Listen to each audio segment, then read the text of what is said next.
Hey detectives! Welcome back. We've got another mysterious case to explore. The case of Shauna Nelson. Heather is a girl with a cheerful, sweet, and innocent personality. Her beauty was characterized by white skin, rosy lips, and dark hair, which captivated Ignacio, who affectionately called her his Snow White.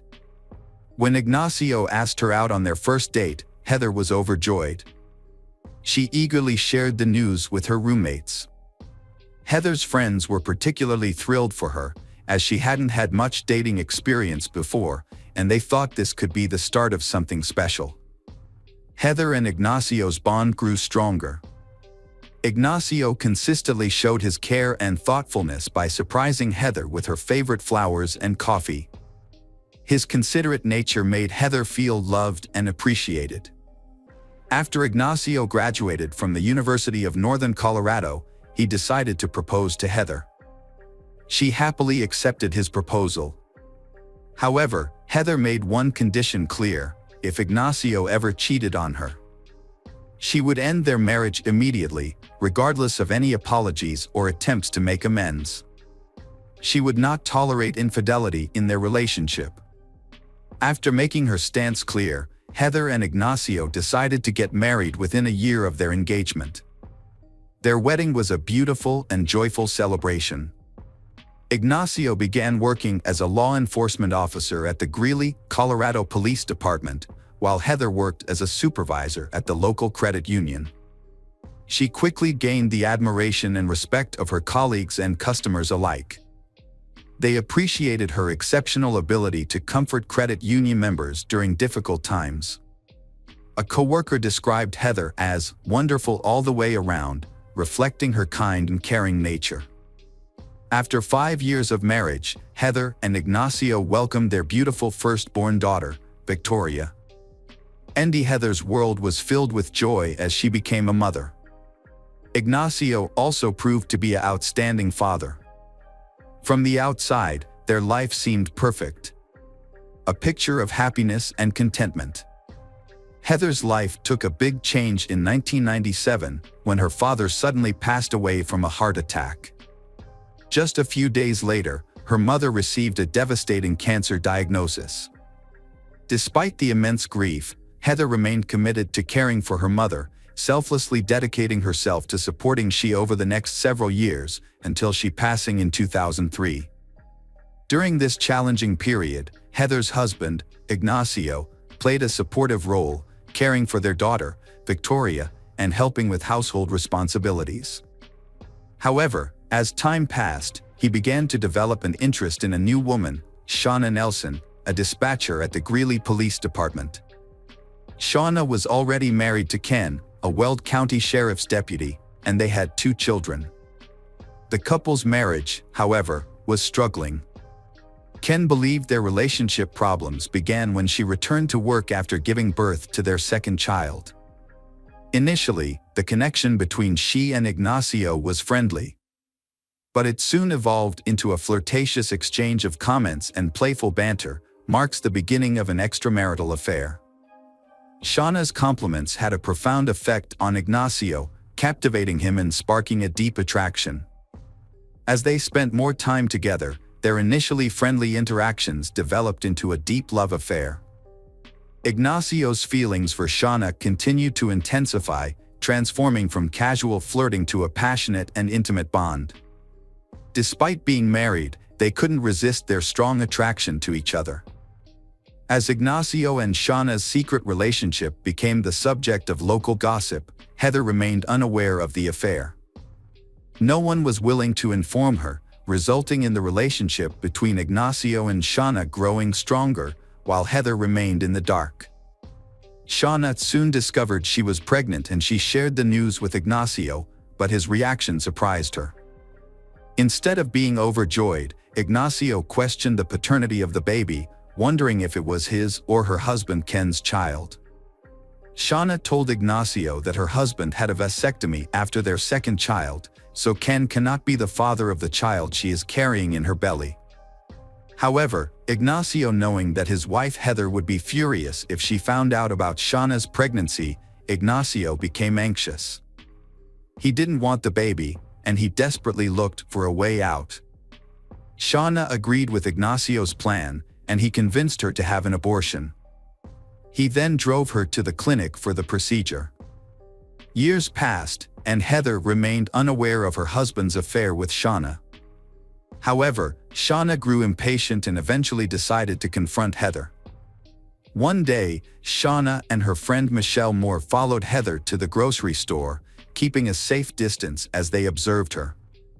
Heather, still unaware of their emergence, talked to a friend on the phone. Shauna eventually approached Heather and started yelling insults and accusations at her. Heather was deeply shaken after a disturbing encounter with Shauna at the grocery store. She recognized Shauna as her husband Ignacio's co-worker from the police department, whom she had met at several work Christmas parties. Heather asked Ignacio why Shauna, who had always been friendly to her, would suddenly lash out with hurtful words. Ignacio explained that Shauna had developed a crush on him, but assured Heather that she had nothing to worry about. Ignacio stepped in to address the issue, telling Shauna to leave Heather alone. He spoke to Shauna directly, but she became angry with him. However, Ignacio's intervention failed to stop Shauna's harassment, as she continued to bother Heather. Shauna once arrived unexpectedly at Heather and Ignacio's home, demanding to see Ignacio. Heather attempts to brush off the suspicion of an improper relationship between her husband and Shauna, his co-worker, but she can't shake the feeling that something is wrong. Unbeknownst to Heather, Shauna had confided in a colleague at the county dispatch center about her affair with Ignacio. Shauna claims to be deeply in love with Ignacio, saying she felt more strongly for him than for anyone else she had ever met. However, she also expressed her frustration that Heather stood in the way of their relationship. Shauna revealed to her supervisor that she would often visit the shooting range to manage her frustrations. While target shooting, Shauna would imagine that the targets were Heather.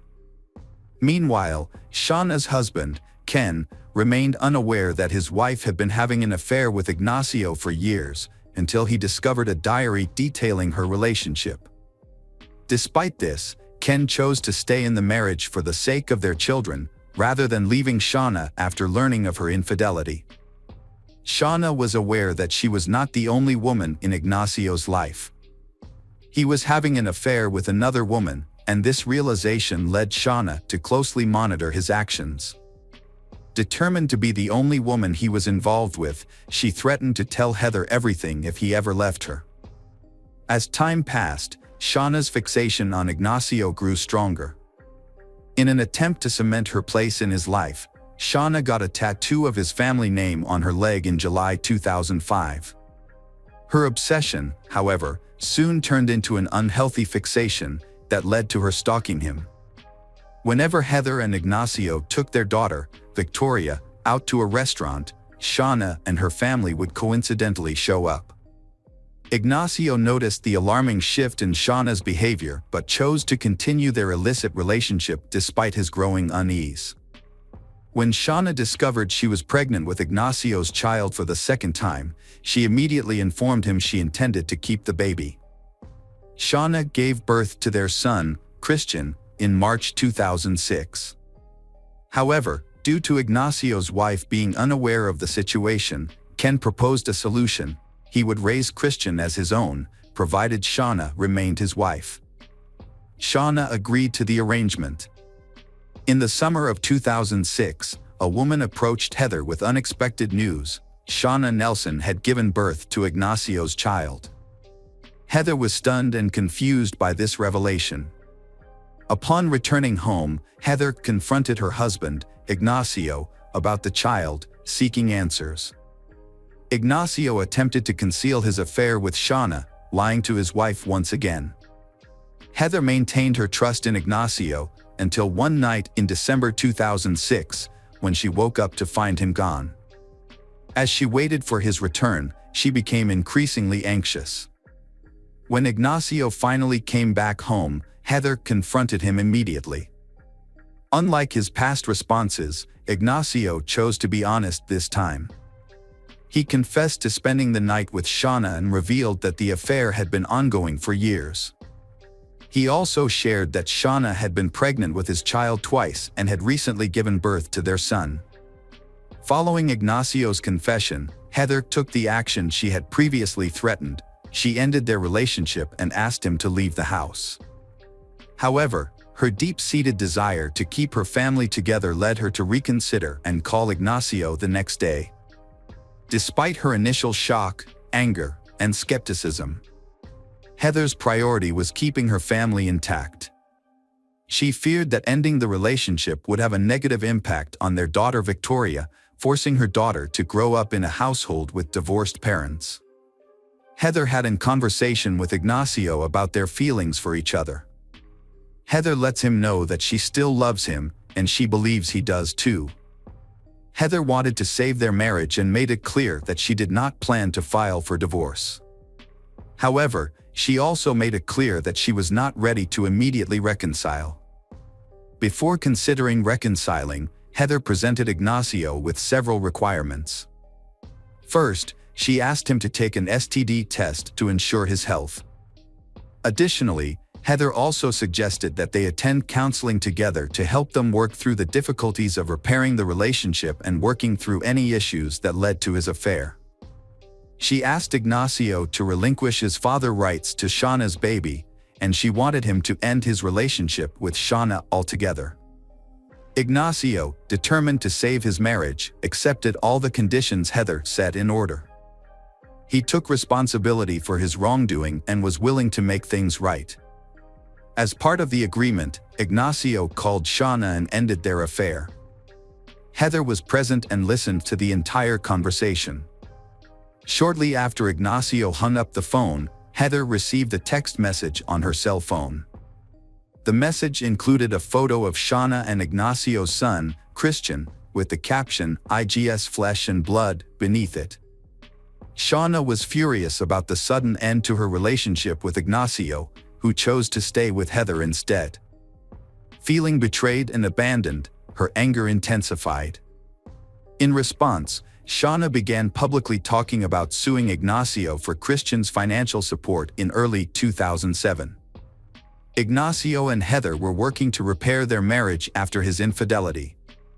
Despite their challenges, the couple was determined to move forward. However, Ignacio's former mistress, Shauna, continued to harass Heather, making reconciliation difficult. Shauna's behavior became more and more aggressive, prompting Ignacio and Heather to take action. To protect Heather's car from potential damage by Shauna, they started parking it in the garage. They also sought help from a lawyer, who sent Shauna a formal notice requiring her to stay away from Ignacio, Heather, and their daughter, Victoria. The notice clearly stated that Shauna was to stop harassing and intimidating the family but she ignored the warning. Instead, she persisted in sending Heather malicious messages via text, email, and voicemail to intimidate and provoke Heather. On January 23, 2007, at around 6 p.m., Heather was walking out of her workplace at the credit union. It was just after 6 p.m. As she walked out of the building with her co-workers into the dark parking lot, she was looking forward to a quiet night at home with her daughter. But her evening took a terrifying turn when a person dressed in black and wearing a Halloween mask approached the group, aiming a gun directly at Heather. The gunman appeared to be targeting Heather specifically, and as others in the group tried to seek cover, the gunman ordered Heather to kneel down and pointed the gun at her head. Right before pulling the trigger, the gunman expressed a personal vendetta, saying, "You ruined my life," and then shot Heather twice at close range. The gunshot wounds were fatal and inflicted in an execution-style manner. After shooting Heather, the gunman quickly escaped in a nearby red pickup truck. Meanwhile, Heather's co-workers and other witnesses immediately called 911 for help.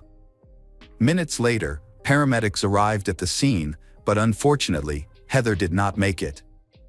Due to the severity of the head injuries, Heather was pronounced dead at the scene. When police officers arrived at the crime scene, a parking lot, they were shocked to discover that the shooting victim was Heather, the wife of their co-worker Ignacio. Recognizing the victim, the officers immediately notified Ignacio and instructed him to go to the hospital.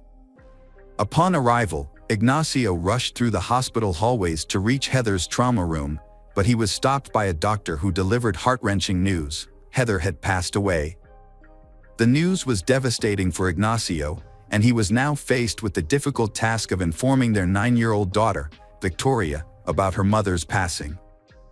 As the investigation continued, witnesses at the crime scene shared their accounts of the events. One witness reported seeing the shooter suddenly appear and then flee in a red pickup truck, while another suggested that the shooter might have been a woman, based on their running style. Shauna Nelson has become the prime suspect in the investigation, linked to Heather's harassment. It was also mentioned that Shauna may have had a motive for the shooting, because she had an affair with Ignacio.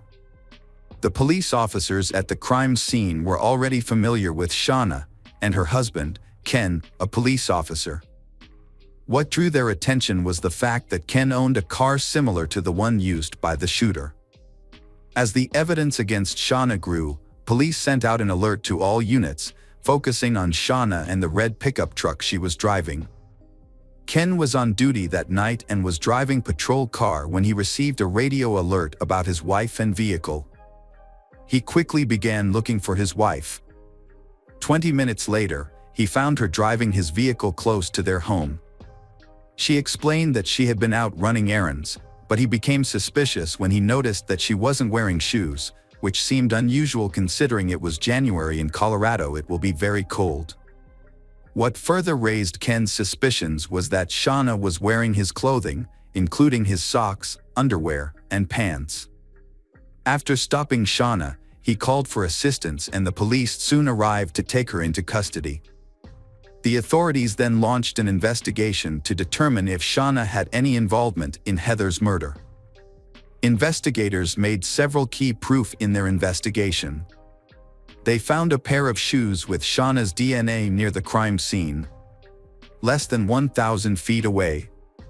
In the parking lot where Heather was shot, they recovered 2 shell casings from a .40 caliber Glock Model 22, the same type of gun used by Ken for his job. This new evidence strengthened the case against Shauna. The investigation also turned up a Halloween mask hidden under the seat of Ken's red pickup truck.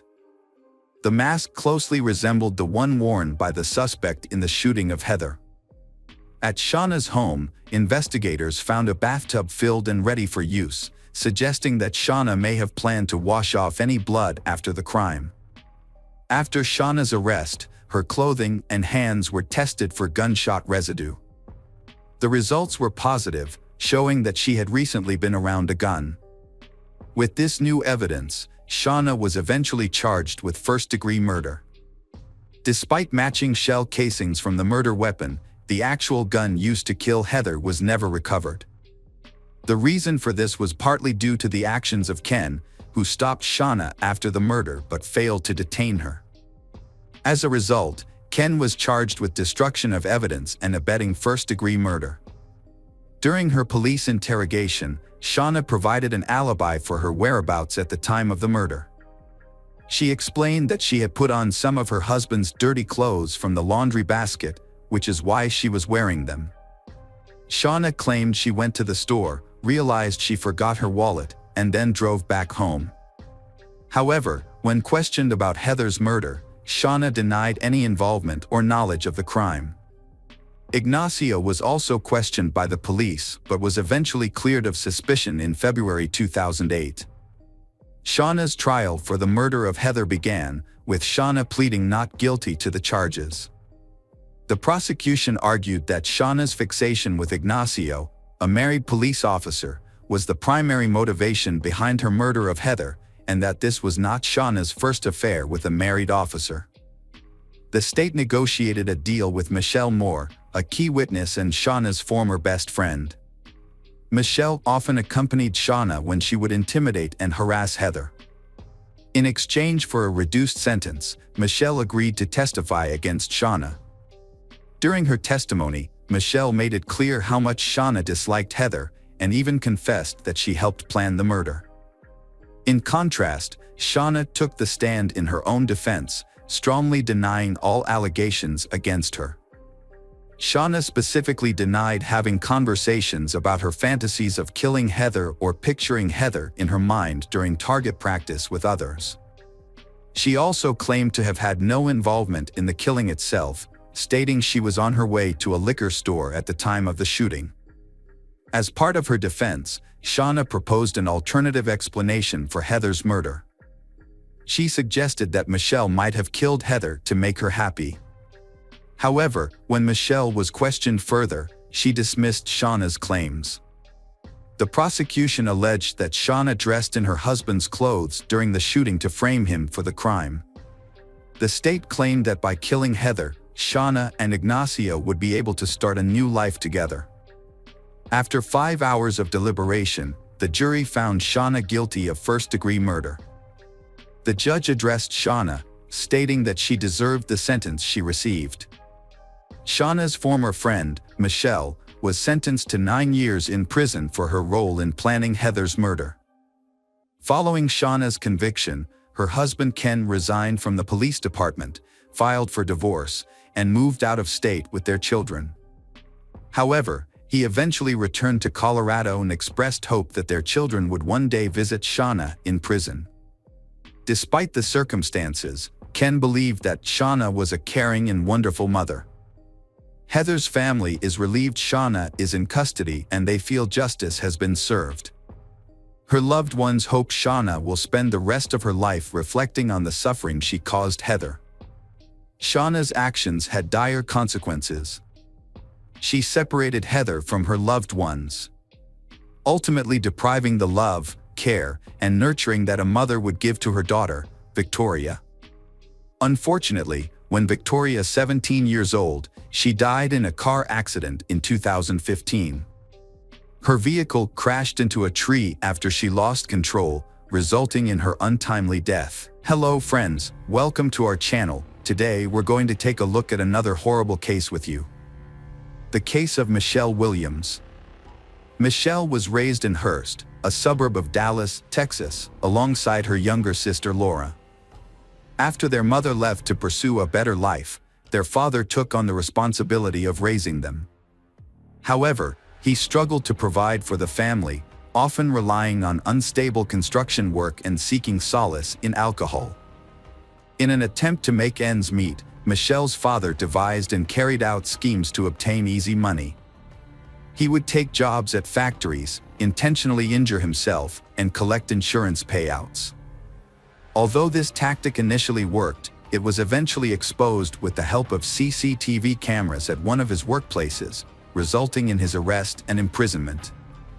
Growing up in an environment filled with deception and manipulation, Michelle became accustomed to a life of dishonesty. She desperately sought escape from this reality, but the lies and deceit had become ingrained in her way of life, making it difficult for her to imagine an alternative. Michelle longed to grow up quickly and leave her impoverished life behind. By the age of 15, she had developed into an attractive young woman, drawing attention from both her peers and older individuals. Michelle soon discovers that she can use her femininity and charm to influence the men around her and get what she wants. As a result, she enters a series of romantic relationships with various men. At 17, Michelle drops out of school and marries 16-year-old Kenneth O'Brien, telling him she's pregnant. Kenneth takes responsibility for his young wife and unborn child, joining the army to provide for them. They move frequently, having 2 more children, but Michelle grows dissatisfied with their nomadic lifestyle and temporary military housing. After 5 years, Michelle leaves Kenneth, citing his infidelity and physical abuse as reasons for the divorce. She returns to her hometown of Hurst, portraying herself as a victim of domestic violence to garner support from relatives and friends. As Michelle rebuilds her life, she reconnects with an old classmate, Brandon, and falls in love. Brandon is smitten with Michelle and happily accepts her 3 children from her previous marriage. They were preparing to get married, but just before the wedding, Brandon became furious with Michelle. he discovered that she had not finalized her divorce from her first husband. Michelle had been afraid to discuss the divorce with her ex-husband due to his abusive behavior, and as a result, she hadn't sent the necessary documents. With the help of a lawyer, they quickly resolved the issue, and they was able to get married in 1994. Initially, their family life was peaceful and routine. Brandon focused on growing his IT company, while Michelle worked as a dental assistant. However, Michelle had bigger aspirations. She began bringing home various dental equipment and supplies. Brandon's concerns grew as he suspected something was wrong. It was later revealed that Michelle had been stealing. Fortunately, they avoided going to trial. However, this incident marked the beginning of Brandon's trust issues with his wife. When neighbors reported that cars frequently visited their house while Brandon was at work, he installed a tape recorder in several rooms. Upon listening to the recordings, he discovered that various men were visiting their home throughout the day. Brandon conducted his own investigation and discovered that Michelle's first marriage ended in divorce due to her repeated infidelities, contradicting her claim that it was her husband's abuse. Upon learning this, Brandon reached his limit and requested a divorce. Enraged that Brandon was the one to initiate the split, Michelle sought revenge while he was away at work. Brandon had a valuable saltwater aquarium with thousands of dollars worth of fish. Michelle destroyed it by pouring Comet into the tank, killing all the fish. But that was not the end of her destructive behavior. Brandon's dog, Domino, was also a victim of Michelle's cruelty. She gave the dog sleeping pills, which led to its death. However, this was only the beginning of Brandon's nightmare. Michelle's actions continued to cause harm, and Brandon eventually learned the truth about her when his marriage was ruined. What Michelle did to Brandon was not an isolated incident. Her treatment of other men was even more shocking. It was later discovered that Michelle's first child was the child of her and John Paul Ray, a high school classmate of hers. Instead of telling John the truth, Michelle convinces Kenneth O'Brien that the child is his and he is forced to marry her. For 13 years, Kenneth believed the child was his child and even paid child support from age 5 to 18. After Michelle's divorce from Brandon, she moved in with John, the father of her first child. They lived together in a common-law marriage for 8 years. However, their relationship ended abruptly when John suspected Michelle of cheating on him. Michelle confirmed she was having an affair, which led to John moving out and leaving most of her belongings behind. She then met Greg Williams, a man with a history of marital failures, having been married twice before and having a daughter named Taylor from his previous marriage to Katie. After Greg and Katie's divorce in 2003, they shared custody of Taylor and maintained a good relationship, which made a formal child support agreement unnecessary. Greg was a successful and generous man who seemed like a perfect partner for Michelle. In 2007, Greg and Michelle had a daughter named Michaela, and they got married a year later. Their marriage seemed like the epitome of the American dream, with plenty of money, children, and love. Michelle appeared to have finally achieved the life she had always wanted. Greg came from a family with strong principles and had achieved success through his own hard work from a young age. He was a sports enthusiast and a black belt in martial arts. Both Greg and Michelle owned guns, which they kept in their home in Keller. Michelle kept a silver .40 caliber pistol in a safe, while Greg stored his black LAA .45 caliber gun, always loaded, in a case under his bedside table. Despite their differences, they was committed to making their marriage work. They regularly hosted birthday parties for their children from previous relationships at their home in Keller. Michelle's adult children frequently hosted barbecues and pool parties at their home, which was always filled with friends. Despite their idyllic suburban life and bright daughter, Michelle and her husband Greg didn't fit the traditional American couple mold. They had met through an online forum for those interested in bondage, domination, sadism, and masochism, and their raucous adult gatherings had drawn numerous complaints from their neighbors. On October 13, 2011, at 4:40 a.m., an emergency call was made by a frantic woman, claiming she and her husband had been attacked by an intruder. She reported being injured and her husband shot. Police quickly arrived at the scene, discovered a blaring television and a baby sleeping on the couch inside the house. Michelle's daughter was fast asleep and unharmed during the incident. However, Michelle's behavior raised suspicions among the police officers who arrived at the scene. Despite claiming to have just experienced a burglary and assault, Michelle appeared remarkably calm and composed. Her hair was styled, and she was fully dressed, which seemed inconsistent with her story. The police soon cordoned off the entire gated community and thoroughly searched the home. As the investigation progressed, Michelle was taken to the Keller Township Police Station for further questioning. Over several hours of interrogation, her account of the events began to unravel. Michelle initially claimed that an intruder, dressed in black, had struck her on the head with a wrench. She alleged that she fell to the ground but remained conscious and heard a gunshot. According to her, the intruder then fled through the back door. However, the evidence at the scene contradicted her story. Greg Williams, the victim, was found shot in the head while lying in bed. A .45 caliber handgun and a wrench were discovered near the back door, but the circumstances suggested that Michelle's account was not entirely credible. The investigation found no fingerprints on the weapons and no signs of forced entry. The family's valuables, including a large sum of cash, were left untouched. Security footage revealed that the only car to enter the gated community before the crime belonged to a newspaper delivery person. Michelle attempted to mislead the police by fabricating a story about the attack. She even went so far as to injure herself with a wrench and stage the scene. However, detectives noticed inconsistencies in her account. The discovery of the gun used in the crime, devoid of fingerprints, further raised suspicions. The final discrepancy was the untouched $20,000 in cash, which Michelle couldn't explain.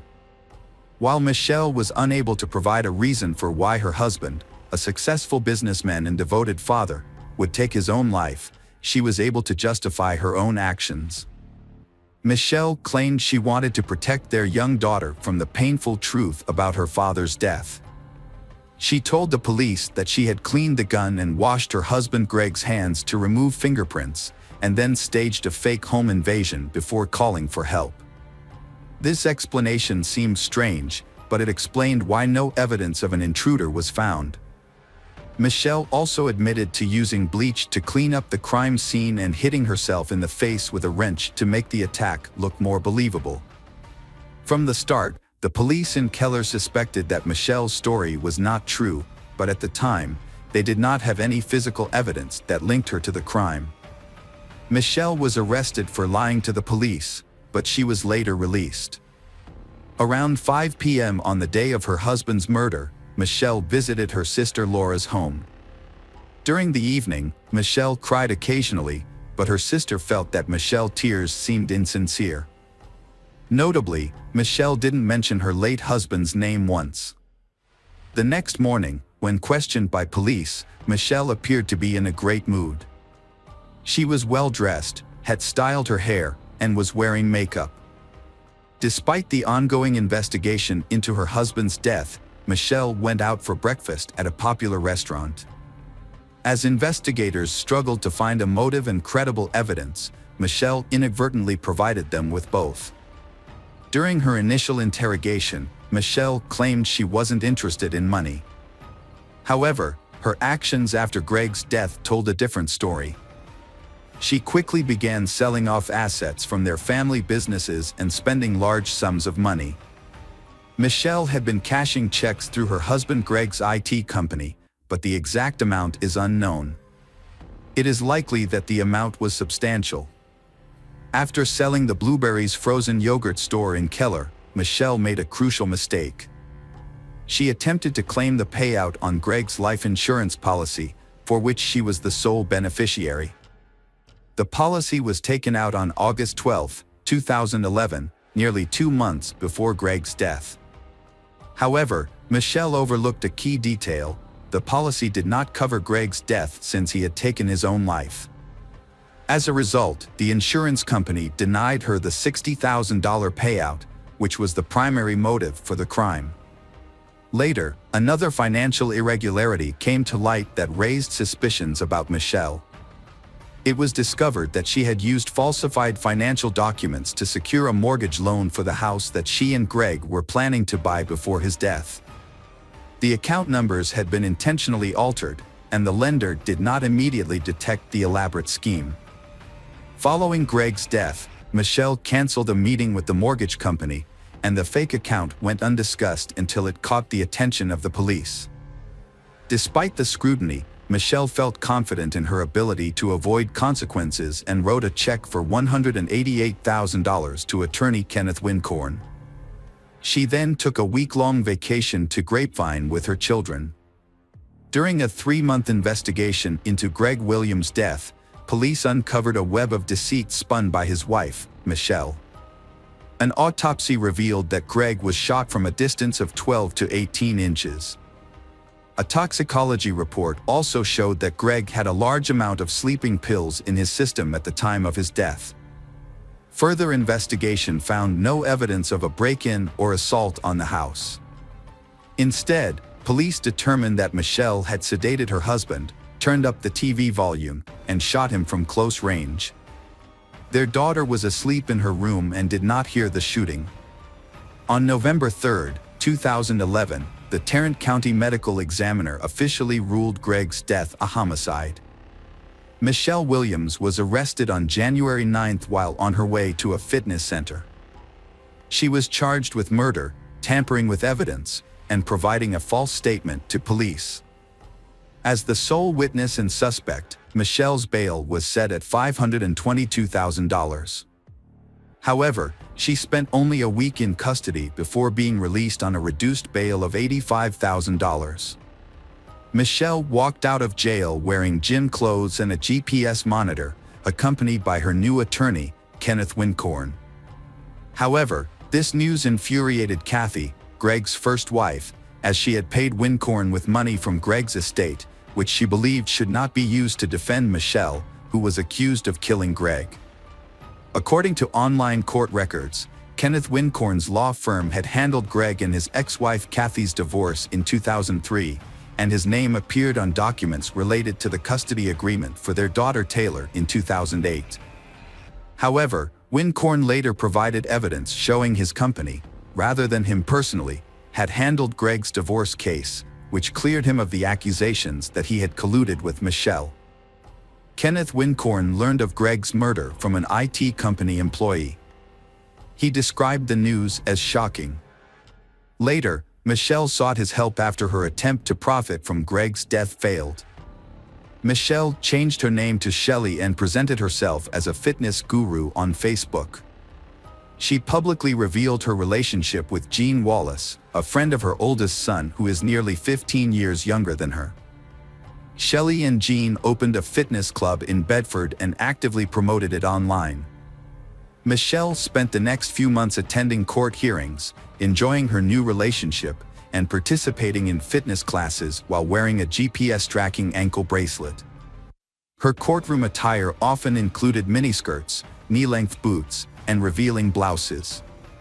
According to Greg's ex-wife Kathy, Michelle never showed any signs of mourning Greg's death. Rob Conover, a friend of Greg's for over 20 years, attended many of Michelle's hearings. He observed how Michelle skillfully manipulated police officers, portraying herself as an innocent woman in need of protection. On October 9, 2013, 45-year-old Michelle took a plea deal, pleading guilty to tampering with evidence and deadly conduct. Michelle Williams has been sentenced to 18 years in prison for tampering with evidence and engaging in deadly, dangerous conduct. This is a third-degree felony that is only recognized in a few states. Initially, Michelle admitted to cleaning the gun and her husband Greg's body, but the lack of her DNA at the scene raised doubts about the first-degree murder charge. The trial of Michelle Williams, also known as Keller's Black Widow, has begun. Prosecutors allege that she intentionally targeted her husband in 2011 to collect on his substantial life insurance policy.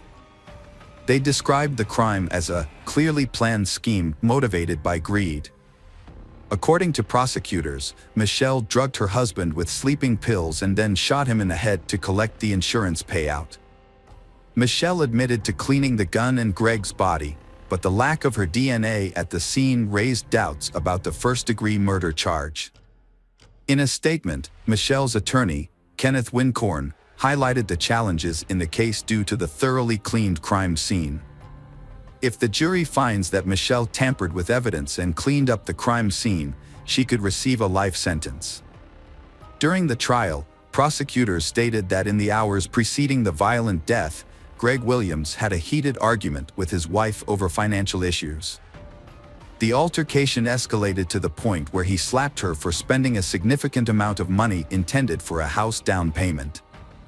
In contrast, Michelle Williams' defense team claimed that Greg Williams took his own life.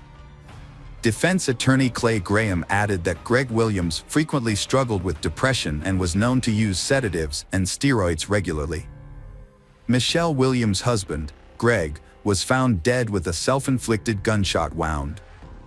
Michelle stated that she attempted to cover up the incident to shield her 4-year-old daughter from the truth. Throughout the court hearings, Michelle maintained a composed appearance but showed some emotional response when presented with photographs of her deceased husband. Michelle planned to blame Greg's ex-wife for the crime, claiming it was due to custody disputes. However, this plan was flawed as there were no actual disputes. Michelle's adult son testified against her, revealing she had asked him to assist in framing Greg's ex-wife. After many hours of deliberation, the jury found Michelle guilty of tampering with physical evidence, a felony offense. She received a harsh sentence, 60 years in prison, with the stipulation that she must serve at least 30 years before becoming eligible for parole. Michelle has not expressed remorse for her actions and continues to evade full responsibility for her crimes. She is currently serving her time at Mountain View Prison in Gatesville, Texas. Hello friends, welcome to our channel. Today we're going to take a look at another horrible case with you. The case of Borden family. Michael and Catherine met in school, bonding over homework and walks. They became inseparable friends, sharing secrets and learning from each other. Their friendship blossomed into romance, and Michael eventually asked Catherine on a date, declaring his love. They got married in a beautiful ceremony, vowing to love each other through life's ups and downs. After 10 years, the Borden family moved to Lititz, Pennsylvania, a peaceful town founded by the Moravian Church in 1756. The town's faithful residents, including Amish families, sought refuge from modern chaos, living simply and avoiding modern tech. The devout Bordens chose Lititz for its ideal setting to raise children, surrounded by calm and serenity. Michael was an active member of the local church community, where he taught Sunday school lessons. His wife Catherine managed the household and supported him in his community work. While he focused on spiritual growth, Michael also worked as a manager at a printing company to provide for their everyday needs. Over time, they had 5 children, 3 boys and 2 girls. Large families like theirs were common in Lititz, where parents hoped to protect their children from the outside world's hardships and dangers. Regular church attendance, youth groups, and homeschooling were a big part of family life. Interactions between families were mostly limited to religious gatherings and celebrations. Michael and his wife built a peaceful home life, raising their kids in faith and discipline. When their eldest sons left for university, the 3 younger kids continued homeschooling, pleasing their parents. Neighbors and friends praised the kind, responsive, and interesting kids, Kara, Caitlin, and Daniel. Kara, the eldest daughter, challenged traditional values in her teens. Despite her dad's disapproval, she joined the soccer team, snuck out to discos, and did forbidden things. Her dad was troubled, and talks often ended in arguments and her running away. Kara sought romantic relationships and showed interest in boys. In 2005, David, 18, and Kara, 14, connected at a homeschooling support group. They formed a close bond, hiding it from their parents, and used social media to exchange messages, pouring their hearts out. They crafted coded messages to keep their communication private. Kara and David's letter exchange wasn't enough, so they secretly met in person. At first, they took innocent walks, but their friendship blossomed into romance. They snuck out to discos, spending nights together. David, older, had experienced first love, while Kara's inexperience made her feelings overwhelming. Her joy was radiant, but her obedience to her parents was feigned, driven by fear of discovery. But sooner or later, every secret is exposed. One day, Kara couldn't keep her secret hidden anymore and confided in her sister. She showed her a photo of David, told her about how they met and how they were deeply in love and willing to overcome all obstacles to be together. They were even planning to run away to be together. However, Kara's sister was worried about her and told their mother about their planned elopement, which ultimately revealed the secret of the young lovers. One early morning, Kara snuck back home, feeling elated after her date with David. But her mother was waiting in her room, clearly aware of her secret. At breakfast, Kara's parents forbade her from seeing David, deeming him unsuitable due to their concerns about violence and drugs. Angry and disappointed, Kara's father grounded her. That night, Kara spent her free time at David's house. At 5:30 a.m., David drove Kara back to her neighborhood and dropped her off near her house. They agreed that once Kara was safely back in her room, she would send him a text message to let him know she was okay. However, the message never came. David tried calling her home phone several times and sent her a few messages on social media, but he didn't hear back from her. An hour later, Kara finally got in touch with him, explaining that she had gotten caught by her parents and asked him to come over so they could talk to him. David arrived on time, but Kara's parents were fiercely opposed. Her dad forbade David from seeing Kara, deeming her too young for a relationship. David's declarations of love fell flat, with her dad threatening to call the police if he saw them together again. The emotional confrontation ended with Kara grounded and David leaving, feeling rejected and heartbroken for the first time. The lovers' separation was agonizing. They devised a plan to deceive everyone by pretending to break up while secretly continuing their affair. In public, they convincingly played the part of former lovers, not even greeting each other. Kara's parents were convinced they'd protected her from a youthful mistake. However, David missed Kara terribly, often reading Shakespeare and imagining openly serenading her like Romeo. David Ludwig took drastic measures by calling Kara's home to request a meeting with her father, Michael. On November 13, 2015, the young man arrived at the Borden residence, determined to discuss their plans to get married. Ludwig confessed his love for Kara and their intentions to Michael, but he received a dismissive response, saying it would never happen. Prepared for this reaction, Ludwig, fueled by anger, pulled out a handgun and shot Michael in the back as he walked towards the front door. Next, he targeted Kara's mother, Catherine, shooting her while she sat in a chair. Ludwig then searched the house for Kara, calling out her name, but she was nowhere to be found. He got into his car, started the engine, and began to drive away. That's when he spotted Kara running down the road towards him. She got into the car, expressing her desire to escape and start a new life with David. They fled the city in David's red car, leaving the chaos behind. Kara Borden was missing for 24 hours after her parents, Michael and Catherine Borden, were found dead. Investigators reviewed surveillance footage, which led them to track the teenagers. The footage also showed that Kara didn't resist and had willingly gone with David Ludwig. As a result, the charges against Ludwig for abducting Kara were dropped. Alerts were issued to police across the East, including in Pennsylvania and Indiana, as the couple was spotted heading west in a red Volkswagen Jetta. On Monday morning, authorities received a tip about a vehicle matching the description parked near a truck stop outside Fort Wayne. Police rushed to the area, but the car was already gone. State police were alerted, and they spotted the car around noon on Interstate 70 in Belleville. David Ludwig got onto the interstate, leading police on a high-speed chase at 90 to 95 miles per hour on a two-lane highway. According to State Trooper David Couch, who was involved in the pursuit, Ludwig drove extremely recklessly and dangerously, causing multiple accidents, much like in an action movie.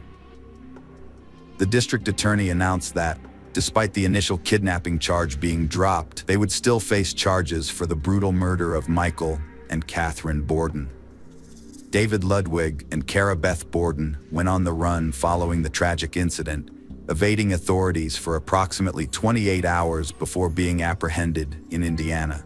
While Cara Beth was not charged with any crime, David Ludwig was detained without bail, facing charges of murder and abduction.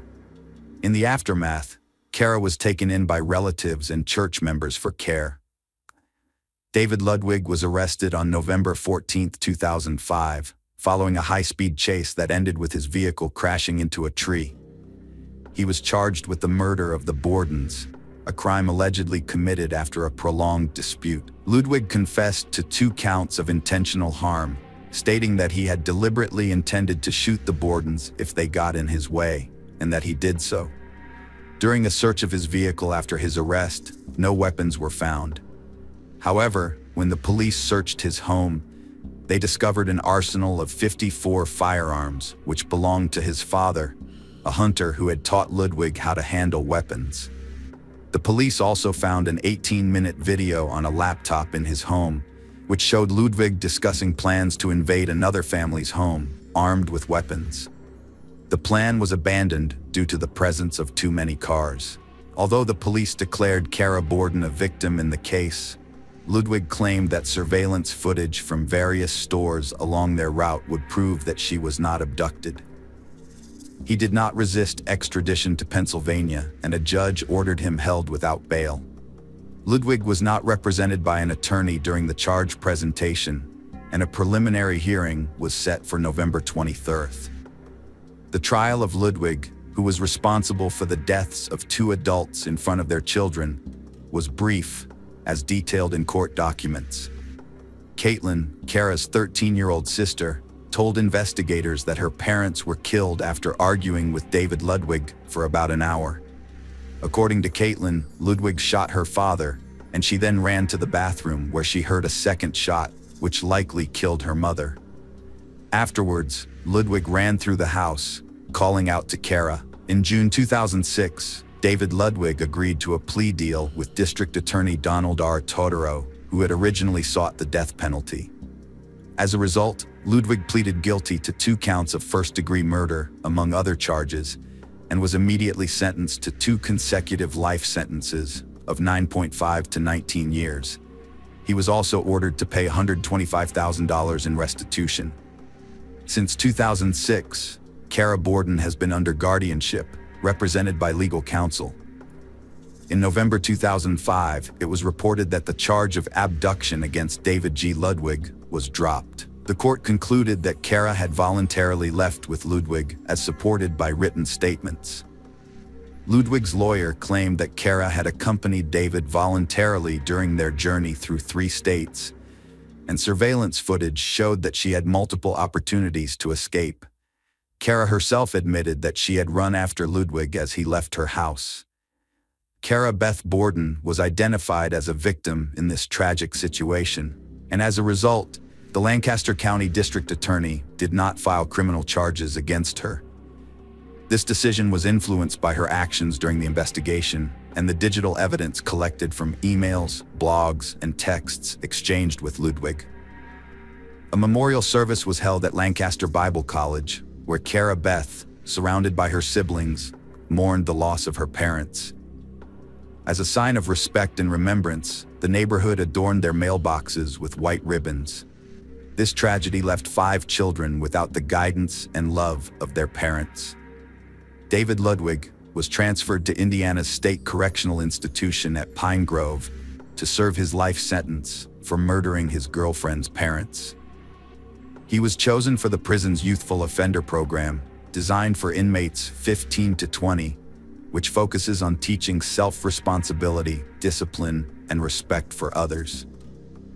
David Ludwig, now 37, is serving 2 life sentences for fatally shooting Michael and Catherine Borden in 2005 after they barred him from seeing their 14-year-old daughter.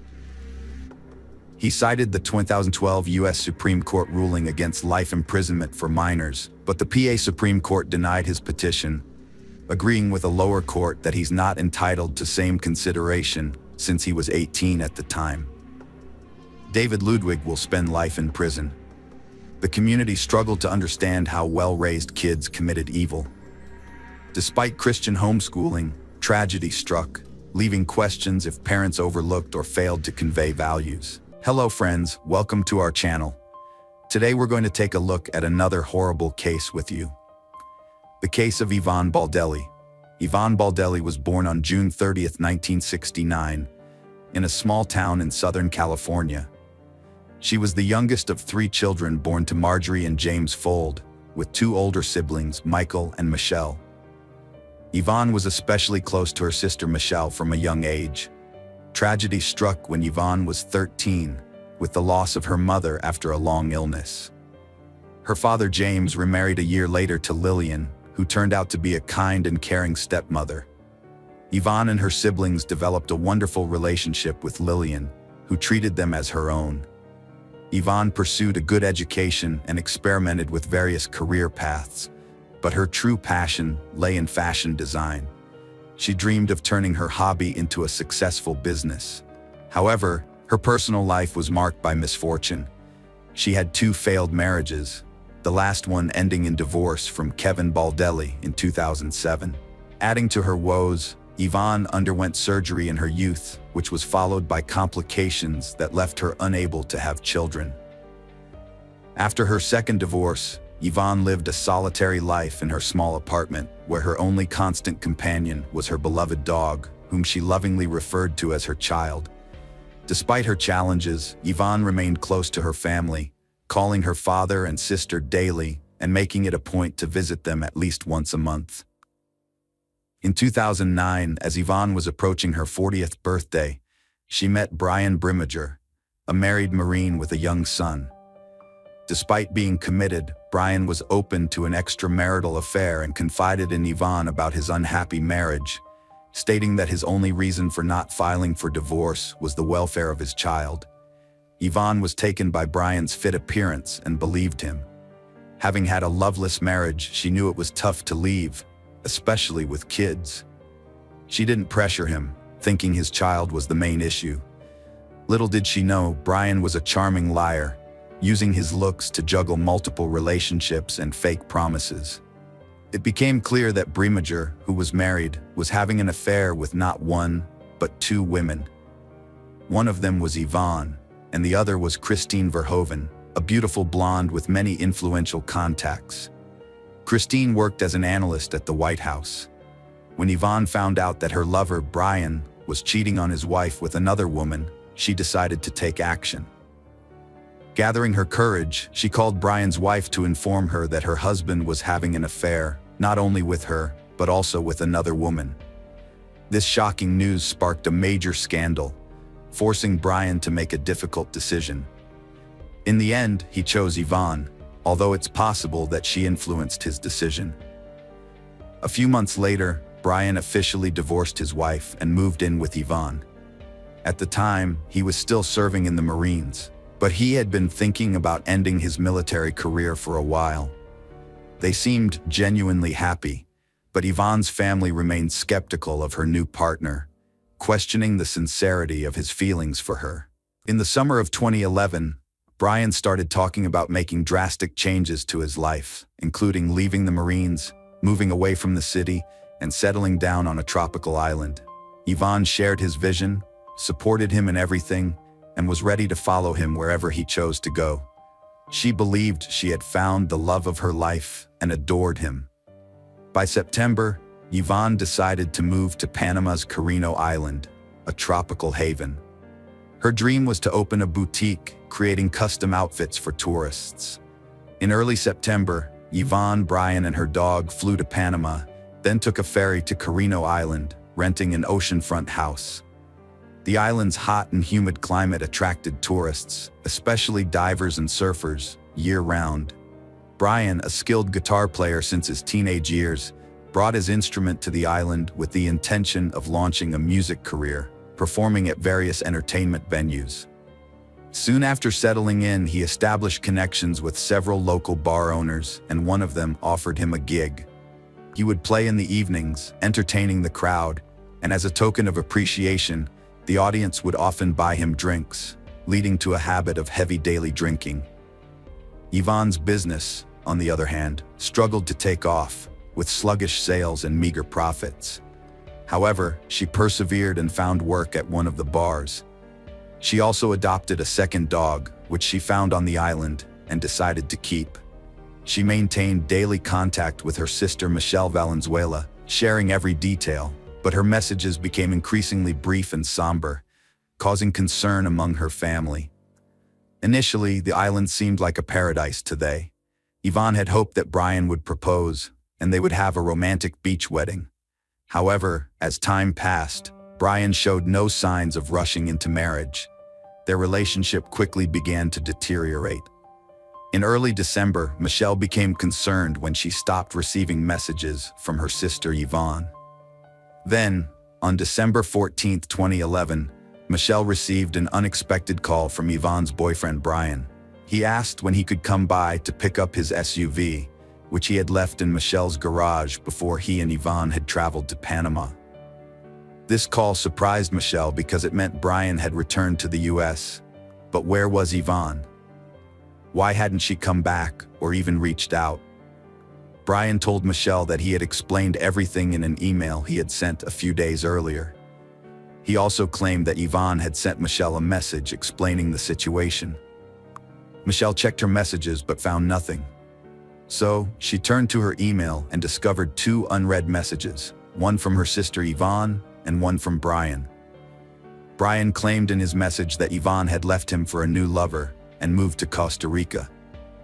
However, a message supposedly from Yvonne stated that she had left him after discovering his infidelity and that another woman, Christine Verhoeven, had given birth to his child.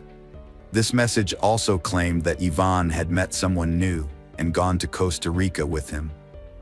It seemed believable at first, especially since Yvonne was unable to have children, and news of her partner's infidelity could have been devastating. However, Yvonne was not one to act impulsively, and it was unusual that she hadn't contacted her sister to discuss her situation. The tone of the message from Yvonne also raised suspicions as it didn't sound like her previous communications. Michelle suggested filing a missing persons report for Yvonne, but Brian was hesitant, claiming she was fine and capable of taking care of herself. He insisted she would come home on her own, but his nervousness and quick departure after picking up his vehicle raised suspicions. Shortly after, a message from Yvonne's phone arrived, stating she would return home in January for their father's birthday. This brought Michelle some relief, and she decided to wait, hoping Yvonne would come back as planned. By mid-January, Yvonne remained missing and hadn't reached out. Meanwhile, Michelle was stunned to learn that Brian had unexpectedly married Christine Verhoeven shortly before the new year began. What made this even more surprising was that he had only parted ways with his previous girlfriend a few weeks earlier. Michelle's concern for her sister's safety prompted her to report Yvonne missing to the police, as she suspected Yvonne hadn't actually gone to Costa Rica. An official inquiry to Panama confirmed her fears, verifying that Yvonne Baldelli had not left the country. Michelle's cousin, a programmer, helped trace the IP address of the emails supposedly sent by Yvonne from Costa Rica in December. The investigation revealed that the emails were actually sent from Dana Point, California, where Brian was located. The same IP address was used for an email sent by Brian himself. As the situation grew increasingly alarming, Michelle quickly informed the police of her discovery. Valenzuela then reached out to the FBI and the State Department, sharing her suspicions that Brian had harmed her sister in Panama, and continued to send messages from her phone and email, impersonating her for about a month. Although there wasn't enough concrete evidence to arrest Brian at the time, law enforcement interviewed him and continued gathering proof of his guilt. It was discovered that Brian had asked Christine to marry him while he was still in Panama with Yvonne, promising they would soon return and raise their daughter together. However, Christine was not aware that her child's father had gone to the island with another woman, as he had told her he was there on a business trip. 2 months after Yvonne's disappearance, her sister and niece conducted their own investigation and flew to Panama, where they sought the help of Don Winter, a former U.S. intelligence officer turned investigator who specialized in finding missing U.S. citizens. They shared the story of Yvonne's disappearance and the version of events Brian had given. After listening to them, Winter immediately expressed his concern that the chances of Yvonne being alive were low. With his extensive experience in such investigations and using his connections, Winter decided to pressure the Panamanian government and publicize the case, turning Yvonne's disappearance into international news. A press conference was also organized, which included Yvonne's family members. After arriving in Panama, Yvonne's father, stepmother, brother, and several other relatives and close friends joined the search for Brian Baldelli and assisted in the investigation. Together, they thoroughly searched the tropical island of Carino, but found no trace of him. The dense undergrowth and swampy marshes, which were home to a wide variety of wildlife, hindered their search efforts. The family also questioned the island's residents about their knowledge of Brian and Yvonne and what they could reveal about the couple's behavior. It became clear that Brian and Yvonne had been drinking excessively and frequently got into loud public arguments, disregarding those around them. Almost daily, they were seen in bars, drinking and arguing. Moreover, people began to notice bruises and scratches on Yvonne's face and body, and she rarely removed her sunglasses, seemingly to conceal the bruises under her eyes. The landlord of the house they rented confirmed that neighbors regularly complained about the noise, screams, and cursing coming from their residents. Meanwhile, FBI agents brought in a specialized team of divers to search the waters surrounding the island for potential evidence or remains of the missing woman. Unfortunately, these searches also yielded no results. From the start, Brian was the main suspect in the case, but there was no solid evidence to charge him with. He repeatedly denied any involvement, sticking to the same story that his ex-partner Yvonne had run off with another man. It wasn't until September 21, 2012, that Brian was finally questioned by the police and a search of his home was conducted. At that time, his wife Christine was at work and Brian was unemployed, staying at home to take care of their child and enjoying his favorite hobby, playing golf. Brian claimed Yvonne left him after discovering his child with another woman, but became anxious when police found Yvonne's laptop on his table. The laptop had messages sent after she supposedly left, including a photo of Yvonne with a bruise and a conversation between Brian and his mistress about their secret affair. The search history showed queries about cleaning blood stains and removing blood from a mattress. These pieces of evidence were significant but circumstantial, as neither Aon's body nor a mattress with blood stains was found. The fact that Brian had been sending messages pretending to be Aon didn't definitively prove his guilt. However, a discovery by Don Winter shed more light on the case. Before leaving Panama, Brimminger had sold a machete he owned to a buyer online. During their conversation, he jokingly said he had used the weapon once to finish off a stripper. Although the machete was seized for examination, it didn't initially yield any conclusive evidence. The long-awaited arrest was still pending.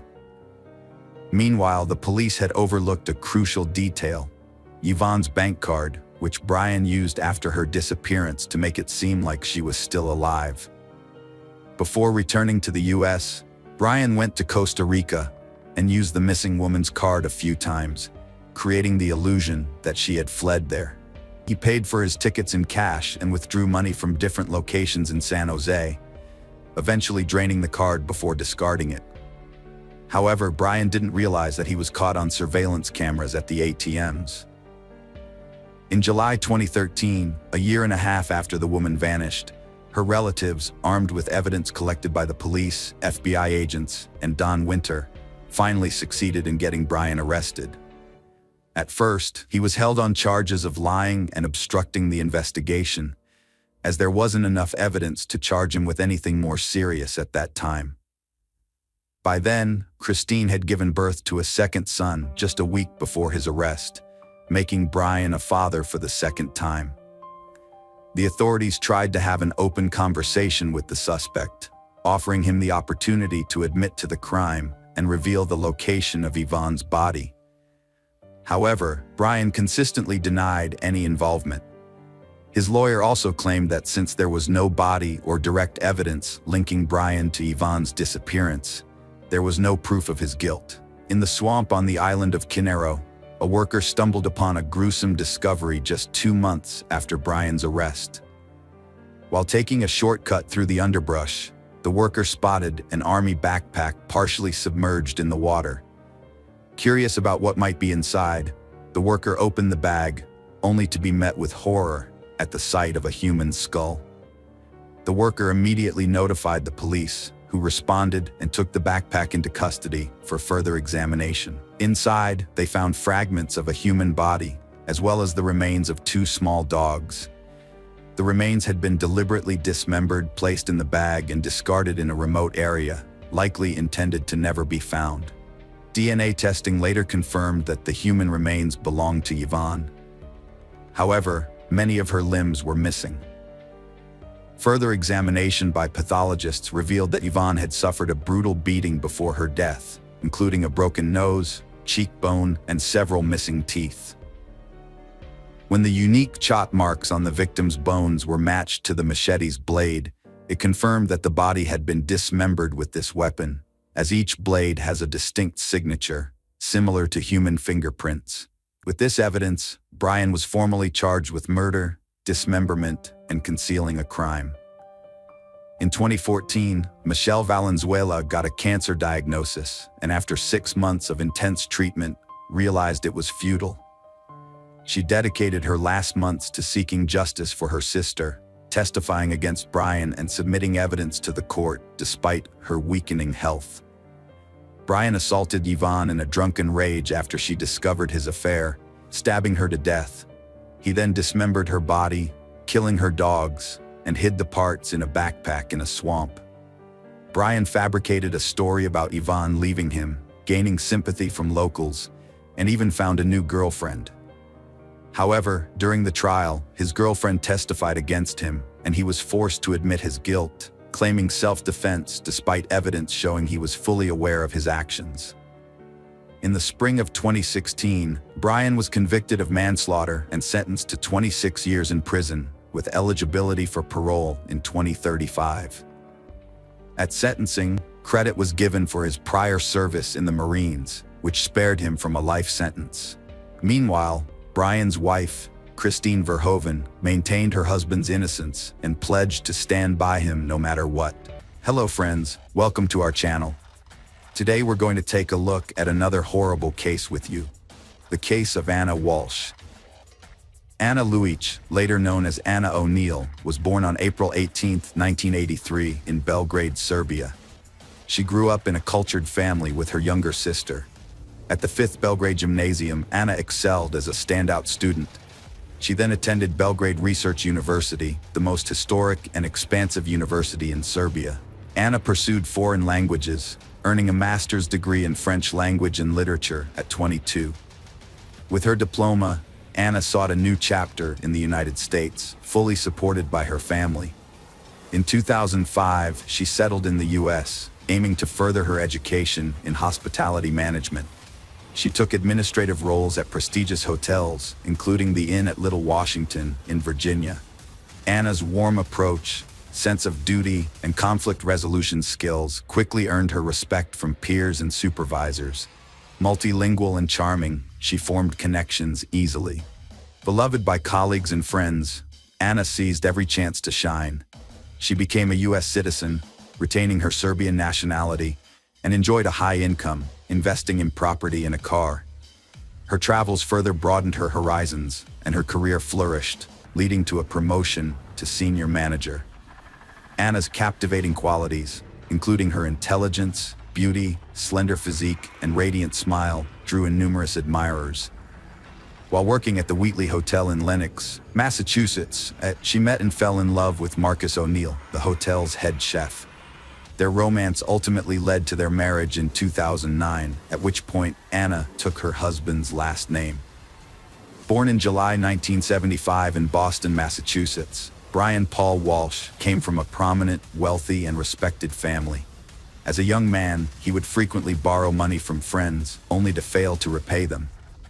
During his college years, he would invite friends to dine at upscale restaurants, then use various tactics to manipulate others into covering his share of the bill. Brian was estranged from his father, Dr. Thomas Walsh, for many years until the elder's death in 2018. The estrangement dated back to when Brian fraudulently withdrew nearly $1 million from his father's personal account and disappeared with the money. Despite this, Dr. Walsh chose not to report the incident to the police and instead tried to persuade Brian to return the money voluntarily. However, when Brian refused, Dr. Walsh cut off all communication with him. By the time of the theft, Brian's parents had already divorced, and his father had started a new family. In response to Brian's actions, Dr. Walsh decided to remove him from his life and will. After Dr. Walsh's passing, Brian reappeared and filed a lawsuit claiming that the will was forged by the doctor's widow and younger children to deny him his rightful inheritance. However, Brian was unable to prove his claims and received no part of the estate. Those who knew Brian described him as greedy, malevolent, and cruel, with a tendency towards violence and a lack of emotional control. He often relied on force to achieve his goals and became dangerous during bouts of anger. In the late 2000s, Brian received treatment in a psychiatric clinic to address his rage issues, during which he was officially diagnosed with sociopathy. Brian and Anna first met in 2014 when Anna was working as a senior reservation manager at the Wheatley Hotel in Massachusetts. At the time, she was married to Marcus O'Neill, who was also employed at the hotel. Brian, who was a guest at the hotel, was immediately drawn to Anna's charm. Despite knowing she was already married, Brian continued to show her increasing attention, which eventually became insistent. Used to getting his way, Brian persisted in pursuing Anna, even after she rejected him. He managed to get her phone number and home address where she lived with her husband and began to harass them relentlessly. In 2015, the Anna were forced to seek police protection from Brian's constant harassment, which continued day and night. Brian would show up at Anna's workplace, call her at home, and send her messages, demanding she leave her husband for him. The situation took a dark turn when Brian threatened to harm Anna and her husband if she didn't comply with his demands.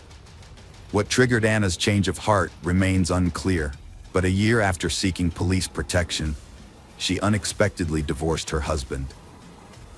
Months later, Brian became her second husband.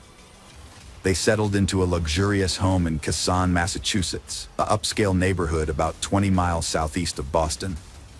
They had 3 sons in quick succession, with the boys being 2, 4, and 6 years old at the time of Anna's disappearance. Despite having a demanding job, Anna successfully balanced her career with motherhood, never taking maternity leave. She became the regional general manager at Tishman Speyer, a real estate company, earning a high salary and becoming the primary breadwinner for the family. Due to her frequent business trips to Washington, D.C., she also bought a second home in her name, where she stayed during these trips. To help take care of their children during her absences, Anna relied on visiting nannies. Meanwhile, Brian was unemployed while his wife was building their family and advancing her career. He had spent most of the $1 million he had taken from his father, and all of Anna's acquisitions were registered in her name. As a result, Brian was actively searching for ways to generate effortless income. Before marrying Anna, Brian had formed a connection with a wealthy individual in South Korea, whose family possessed an impressive art collection. After returning to the US, Brian maintained this connection and was unexpectedly asked by his friend to assist in selling several Andy Warhol paintings. Instead of just earning a commission, Brian decided to profit from the transaction. He gained access to a series of abstract Warhol paintings titled Shadow and appraised each one, obtaining authenticity certificates. Then, he created copies of both the paintings and documents. Brian found artists who could create precise replicas, convincing them he needed backups, since each original was worth around $250,000. For several years, he successfully sold fake paintings as originals to collectors worldwide. However, one buyer, an expert in Andy Warhol's work, quickly identified a forgery and sued Brian. The FBI investigated, and in April 2021, Brian pleaded guilty to selling counterfeit art. He was placed under house arrest after his lawyer negotiated a deal, requiring him to return the proceeds to the buyers and avoid prison time. Brian was under house arrest, but he was allowed to leave his house twice a day for specific activities. He could drive his children to and from school and had a 2.5-hour window in the morning to visit a limited list of approved places in his neighborhood, such as stores, pharmacies, and dry cleaners, to buy essential items. On December 31st, 2022, Mrs. Anna Walsh mysteriously disappeared. The Walsh family had planned to celebrate New Year's Eve together at home, just the five of them, Anna, Brian, and their three young sons. After the boys went to bed early, Anna and Brian stayed at the dinner table. That evening, Anna posted a message on social media, wishing everyone a happy new year, and hinting that the past year had been tough, but she and Brian were still together.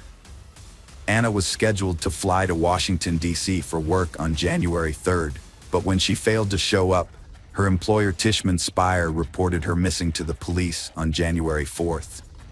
Brian also reported her missing, worried that he hadn't been able to contact her for days. According to Brian, he last saw Anna on January 1st when she woke him up early in the morning, claiming she had to go to work due to some issues and her boss had asked her to come in earlier than planned. He believed she then headed to the airport with only a few belongings. However, several inconsistencies in the case soon arose.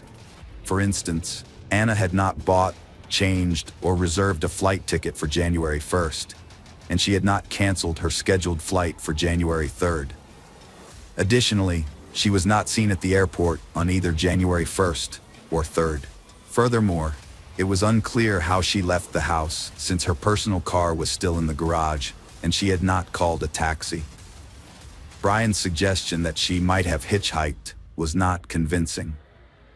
Brian's statements and behavior sparked numerous questions.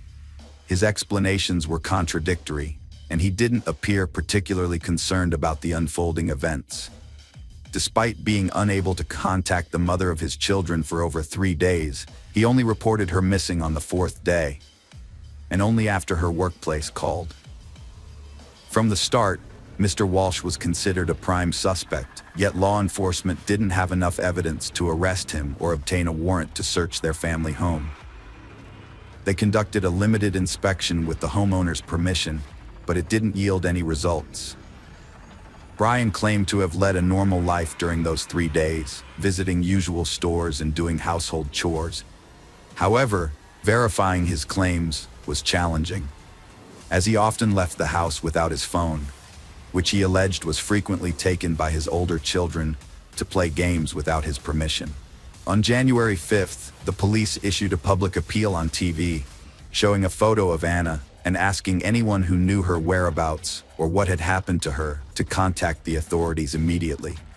However, no one came forward with any information.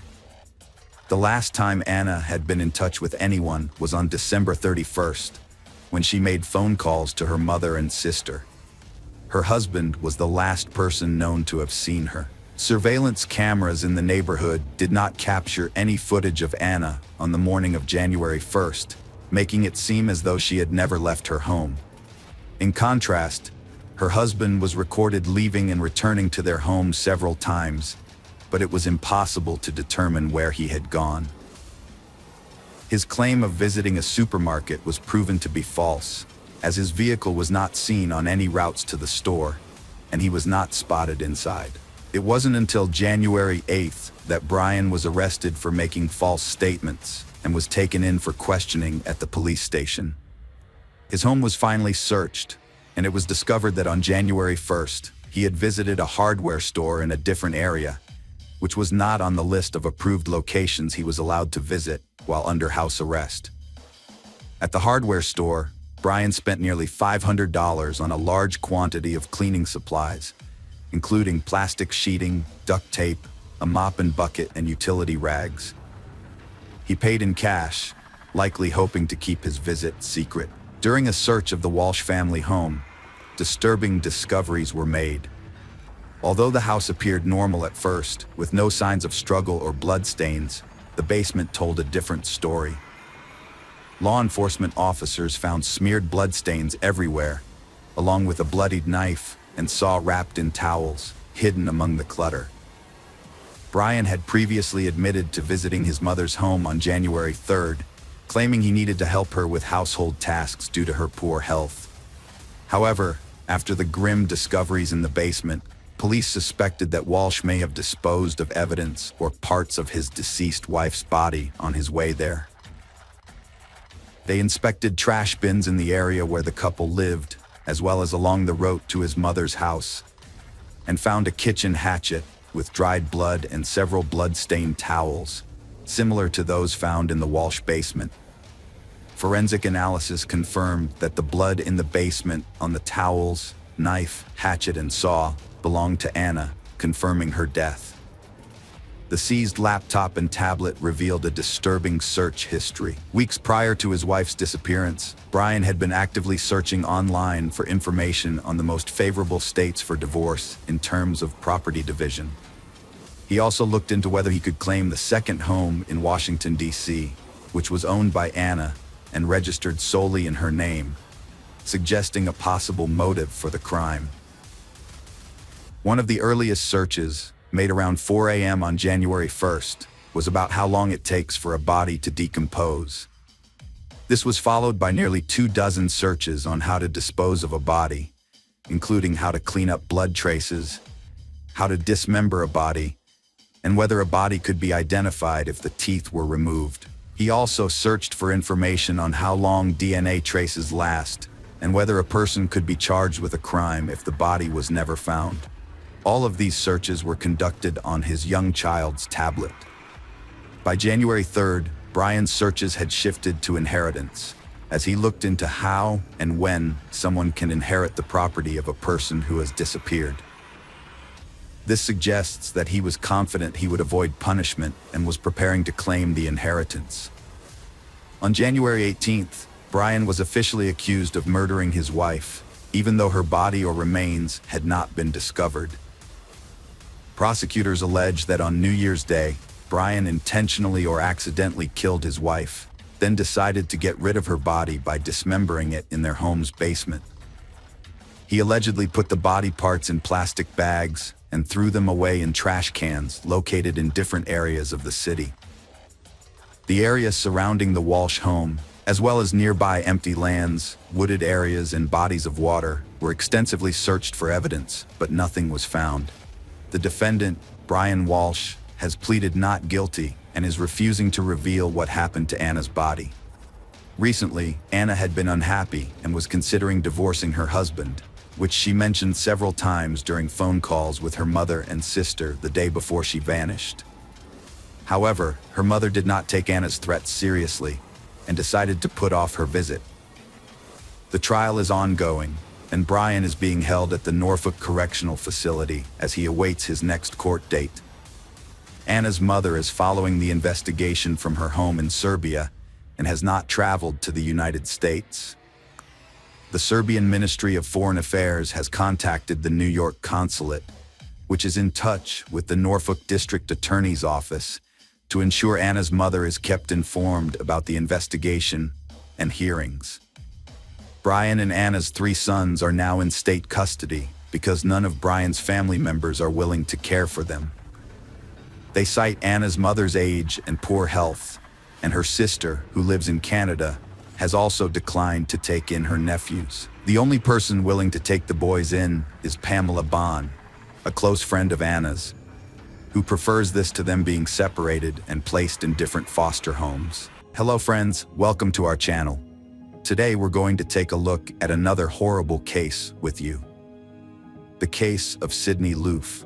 Sydney Irene Loof was born on August 21, 1993 in Broken Bow, Nebraska, to George and Susan Loof. She spent her childhood in Arcadia with her parents until 2000, when the family moved to Ney, where her mother worked as a special education teacher and her father was the school principal. Growing up, Sydney was an energetic and outdoor-oriented girl who loved nature. Her father, George, often took her fishing during her school years. She was also involved in sports, playing basketball and golf, where she showed promise. However, she developed scoliosis, which forced her to give up many of her favorite activities and ended her sports career. After graduating from high school in 2011, Sydney found employment at a local Menards store that specialized in home improvement products. Despite moving from Norfolk to Lincoln for work, Sydney remained close to her family, who made an effort to stay in touch almost daily and regularly met for dinner. Although she lived independently, Sydney frequently returned to her parents' house. Sydney had been battling depression, feeling that the medications she was on were actually making her condition worse. Her mom, Susie, was deeply concerned and urged her to see a new doctor, who prescribed different medications. During phone calls with her mom, Sydney's voice sounded increasingly optimistic as she reported that her mental state was improving. She was attempting to make positive changes in her life, including searching for a new job, as working in a store didn't fulfill her ambitions. However, she was still uncertain about her career goals, which contributed to her feelings of depression. By November 2017, Sydney's mental health had taken a turn for the worse, leading her to take antidepressants and occasionally smoke marijuana. Despite her family and friends offering support, she yearned for romance and love. As a young modern woman with an interest in the same gender, Sydney sometimes turned to social media to find potential dates. To expand her social circle and find a friend, she used Tinder, a popular dating app. In November 2017, Sydney met a man named Aubrey online, and they started exchanging messages. They quickly discovered they had a lot in common, including a love for gambling, hiking, and good food. After just 100 messages, they decided to meet in person on November 14th. Sydney visited Aubrey at his home in Wilbur, and their first meeting went really well. They hit it off and agreed to meet again the following day at Aubrey's house. Before their second meeting, Sydney worked her shift at the store, went home, and got ready. She even took a photo of herself and posted it on Tinder with the caption, "Ready for my date." When Aubrey arrived, they drove off together. The next day, however, Sydney failed to show up for work, which was unusual for the normally reliable Sydney. Despite her high spirits in the days leading up to her disappearance, her family was worried when her coworkers informed them that she hadn't shown up. Sydney's mother, Susie, revealed that her daughter had been struggling with anxiety and depression in the days leading up to her disappearance. Sydney had discussed her deteriorating mental health with her family, who advised her to see a doctor again to take antidepressants. That was the last time Sydney's family saw her.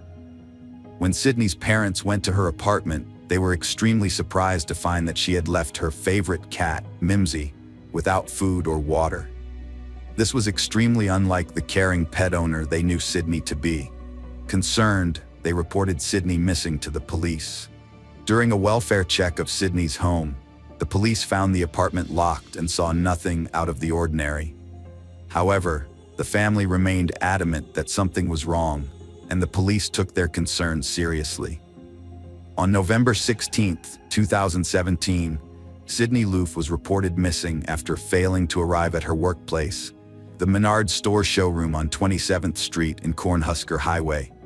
Sydney had a spinal condition that affected her gait, making her stand out in a crowd. At the time of her disappearance, she was wearing a white Columbia brand jacket and a cream-colored shirt.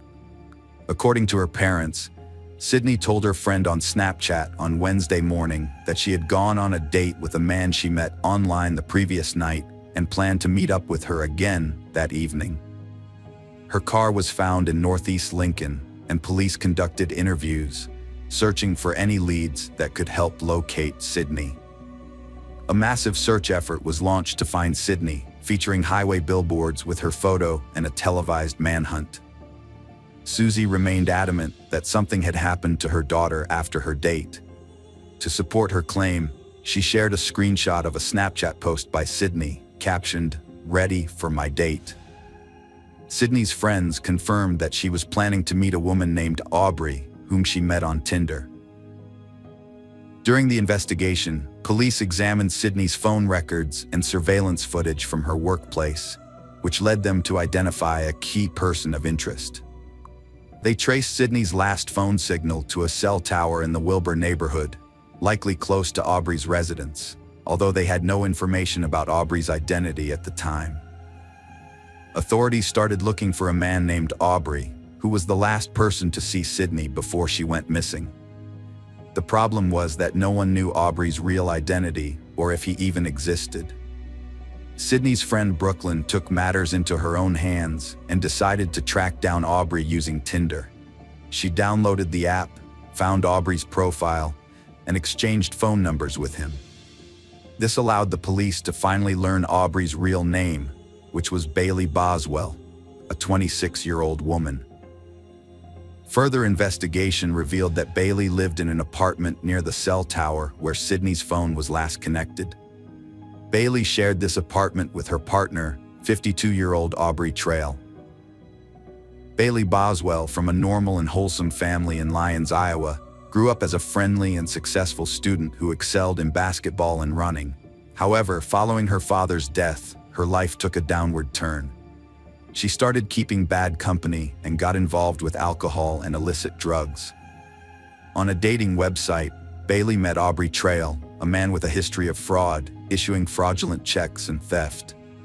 Aubrey had created a cult where he referred to himself as the Vampire Daddy and paid women $200 weekly to follow his unusual rules. At the time of Sydney's disappearance, Aubrey and Bailey faced a court order to pay over $40,000 in fraud reparations and had multiple misdemeanors against them. On November 19, 2017, they went into hiding. When police searched their apartment, they found that some walls had been scrubbed with bleach, which a neighbor confirmed.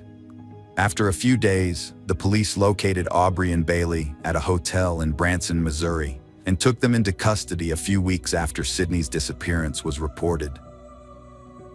A thorough examination of phone records and Bailey's location data led the police to the gruesome discovery of Sydney's remains. Her body had been dismembered, with 13 parts found in black plastic bags in ditches in Clay County. Tragically, some of her organs, including her heart, were missing. Bailey and Aubrey were charged with first-degree murder, improperly disposing of human remains, and conspiracy to commit a felony. Bailey pleaded not guilty to all three charges.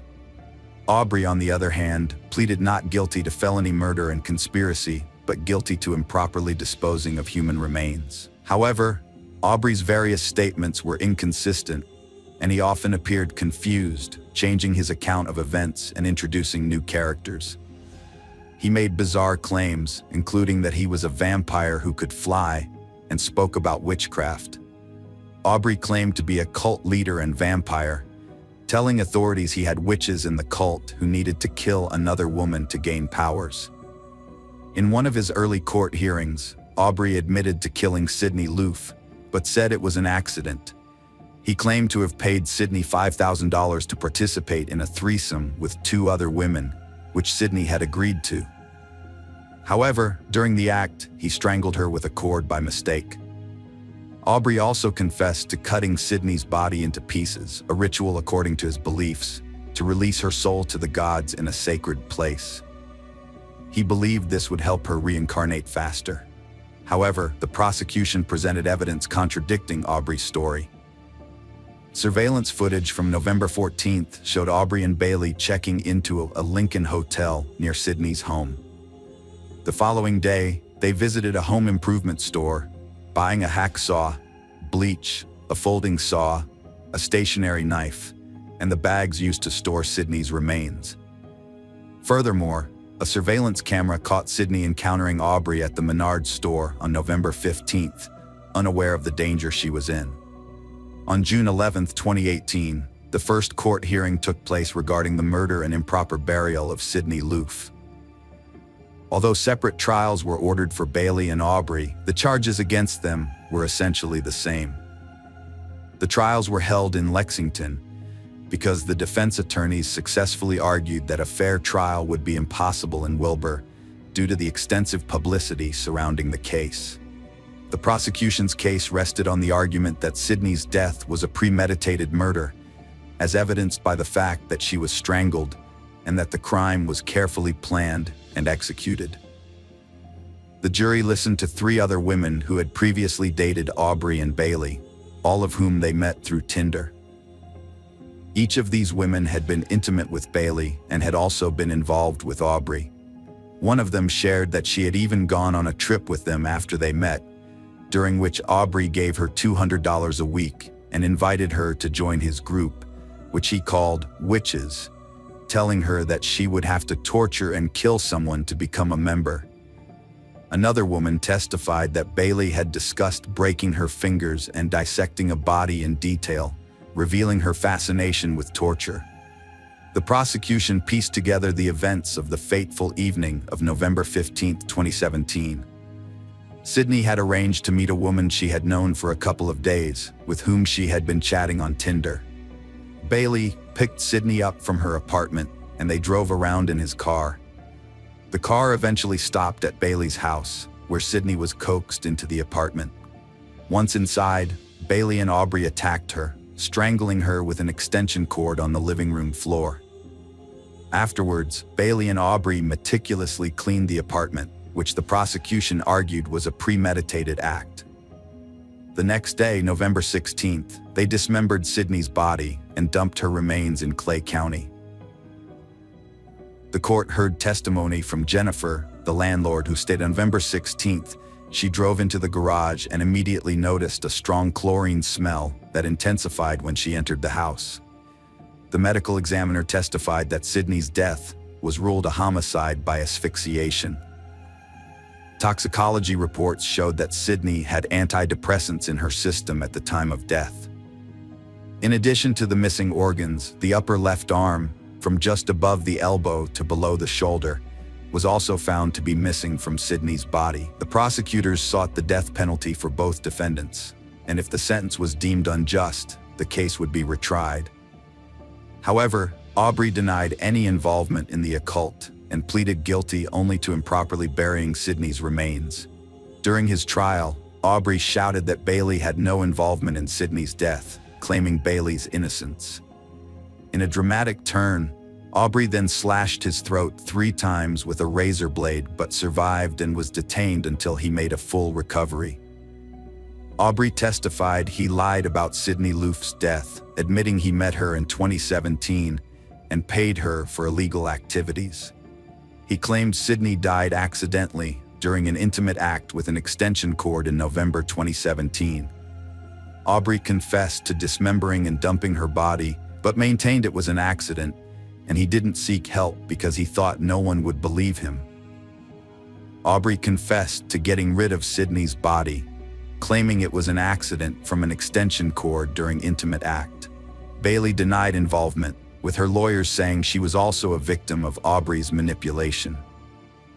However, phone records and location data proved Bailey's involvement, tracking her near where Sydney's body parts were found. The court learned that Bailey initiated contact with Sydney and arranged a meeting. Bailey drove to Sydney's duplex on the evening of November 15th to pick her up. The prosecution claimed that Bailey took pleasure in discussing cruel acts and enjoyed talking about torture with Aubrey. Evidence presented in court revealed a planned crime on the day Sydney was killed.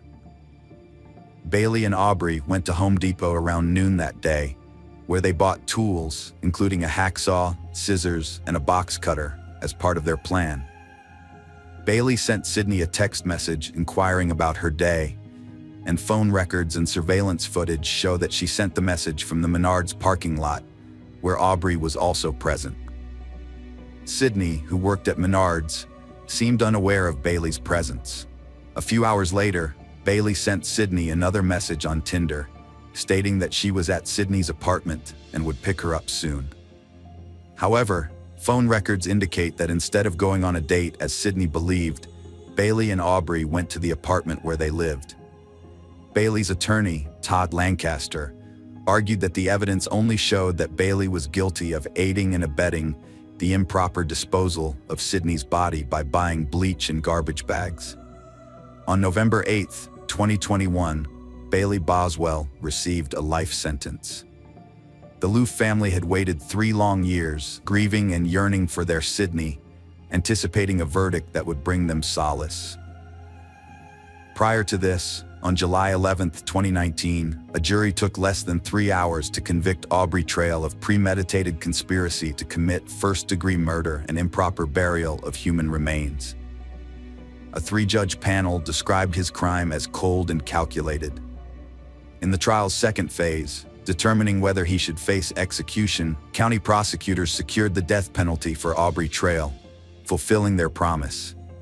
Consequently, on June 9, 2021, Aubrey Trail was put to death by lethal injection. Aubrey Trail, the con artist accused of brutally murdering Nebraska woman Sydney Loof, allegedly deceived his cult followers by claiming to be a flying mind-reading vampire with a coven of 12 witches. He claimed these witches gained their powers by killing people. Fortunately, in this real-life story, justice prevailed, and through the trial, the monster faced the end of his trail. Hello friends, welcome to our channel. Today we're going to take a look at another horrible case with you. The case of Valeria Vivano. Valeria Fernandez Vivano was born on May 29, 1996 in Laguna, a small commune near Santiago, Chile's capital city. She was the youngest of 3 children born to Miguel and Jacqueline Vivano. Valeria grew up with her older biological siblings, Michelangelo and Daniela. Her father worked for a transportation company, while her mother was a dedicated homemaker who focused on raising their children and creating a warm home environment. When Valeria started school, her parents decided to separate, which was a huge shock to her. Although they continued to communicate after the divorce, and her father remained involved in their lives, providing financial support, Valeria harbored resentment towards him. They would occasionally argue, sometimes not speaking for months, but they always reconciled. After the divorce, Miguel Vivano remarried and had 2 more children, becoming Valeria's half-siblings. Despite this, Valeria, Daniela, and Michelangelo maintained warm relationships with them. Jacqueline, on the other hand, never remarried, focusing on raising her children and later caring for her grandchildren from her older children. Valeria showed a strong-willed character, determination, and perseverance from a young age. She excelled academically, participated in sports, and demonstrated courage and a strong sense of justice, often putting others' needs before her own. Valeria's desire to help those around her, protect the vulnerable, and fight for justice likely inspired her to pursue a career in law enforcement. After graduating from high school, Valeria enrolled in the police academy in Santiago, where she graduated with honors in 2016 at the age of 20. The following year, she joined the Chilean police force and began working in the capital's serious crimes unit. From the start of her career, Valeria demonstrated herself to be a dedicated and passionate law enforcement officer, driven by a strong sense of justice. She was deeply committed to her job, performing her duties with diligence and always ready to respond to any situation at a moment's notice. Whether it meant leaving in the middle of the night to investigate a crime scene, pursuing suspects at personal risk, or providing emotional support to those who had lost loved ones, Valeria was always willing to go the extra mile. Her colleagues praised her as kind, cheerful, and friendly, yet she remained a consummate professional and trustworthy partner. Over nearly 5.5 years of service, Valeria received numerous accolades and awards, rapidly advancing in her career and earning the respect of her peers and the admiration of her superiors. A highlight of her career was representing her department in Spain, where she spent 2 weeks in Madrid on an official visit, an experience that filled her with immense pride. By 2020, she had risen to the rank of assistant inspector. A 21-year-old rookie cop, Lionel Alejandro Contreras Canales, joined the precinct where Valeria worked, fresh from the police academy. Valeria took him under her wing, becoming his mentor in his first job. A few months into their partnership, they got along fairly well. Not much is known about Lionel's upbringing, but it's believed he came from a wealthy and influential family with a high-ranking official as an uncle, which gave him a life of comfort and luxury. As a result, Lionel was self-absorbed, expecting everything to go his way. Valeria soon caught Lionel's attention, and he made several attempts to win her over, asking her out on dates, but she rejected him each time. Valeria was dedicated to her job and saw workplace romances as unprofessional. She was also strict with Lionel, viewing him as immature. Although Lionel was only 3 years younger, Valeria found his behavior childish and hoped to help him grow up. On May 29, 2021, Valeria turned 25. She celebrated her birthday at her mother's house, surrounded by many guests, including relatives, friends, and work colleagues. However, Lionel was not invited. Valeria intentionally left him out to avoid any potential awkwardness, as he had recently tried to rekindle their romance. When she talked to him about it, he only reaffirmed his feelings for her, which she wanted to keep private from their colleagues. Valeria looked upset despite the festivities. She was trying to conceal her sadness with a fake smile. The recent quarrel with her father had caused days of silence between them, and she had hoped he would put their differences aside and come to her party, giving them a chance to make up. But all he did was send a congratulatory message without even bothering to phone her. Jacqueline, Valeria's mother, noticed her daughter's distress and knew that the rift with her father was the cause of her sadness. Angry at her ex-husband's actions, she was convinced that Miguel would eventually reach out to Valeria and they would talk things through and reconcile. Tragically, Valeria and her father never got the chance to resolve their issues. 2 weeks later, she lost her life in a fatal shooting while on duty on June 13, 2021. Valeria was participating in street patrols and vehicle checks that night, searching for suspects related to a crime that had occurred the previous day in a suburb of the capital. The police had issued an alert for a white Kia Chato, believed to be driven by a suspected criminal who was likely armed and possibly accompanied by others in the car. Valeria was riding in a patrol car with her partner Lionel, driven by Deputy Commissioner Felipe Gilardo. They spotted the suspect's vehicle and immediately gave chase, without waiting for backup. The officers successfully intercepted and blocked the suspect's escape. Canales and Vivano jumped out of their vehicle, guns drawn, and yelled for the offenders to surrender and exit their car with their hands raised. Just then, a single shot rang out, and in the ensuing chaos, Valeria clutched her side and fell to the asphalt beside the police car. Reinforcements arrived simultaneously, and her colleagues heard the shot and saw that she was wounded, but they couldn't fully comprehend what had happened or who had fired. The criminals took advantage of the momentary confusion, sped away, and escaped the scene. Despite the swift arrival of medics and her colleagues' efforts to stop the bleeding, Valeria's life couldn't be saved. She was rushed to the nearest hospital, where top specialists fought to save her life for several hours. Unfortunately, due to severe blood loss and damage to vital organs, Valeria passed away on the operating table, never regaining consciousness. Valeria's family rushed to the hospital after hearing the news, but they were too late. Miguel, her dad, was overwhelmed with grief and regret, haunted by their recent petty argument. His guilt was so intense, it put his own health at risk. Valeria died in the line of duty during an operation to catch dangerous criminals, hailed as a hero for giving her life to ensure others' peace and safety. Local media extensively covered the story, praising her courage and selflessness. The public was shocked and captivated by the arrests, and soon the suspects were identified as 19-year-old Miguel Alejandro Cupin and his 17-year-old accomplice, whose name was not released due to his age. Both had previous convictions for minor crimes. In response to the arrests, Chile's president, Miguel Juan Sebastián Pinera, issued an official statement promising that those responsible would face the full extent of the law. As the investigation progressed, some facts didn't add up. Valeria's body was returned to her family after the autopsy and buried in a capital city cemetery, with hundreds attending the funeral. Her parents described the experience as a terrible nightmare. Notably, among those who carried Valeria's coffin was her colleague Lionel, who seemed more grief-stricken than anyone else. However, other colleagues reported that there had been recent tension between Valeria and Lionel, to the extent that Valeria didn't even invite him to her birthday celebration.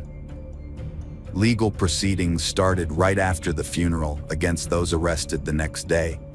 Initially, everyone thought the guilty ones were caught and proving it would be easy. But it soon became clear the investigation was flawed, with key details missed and evidence ignored.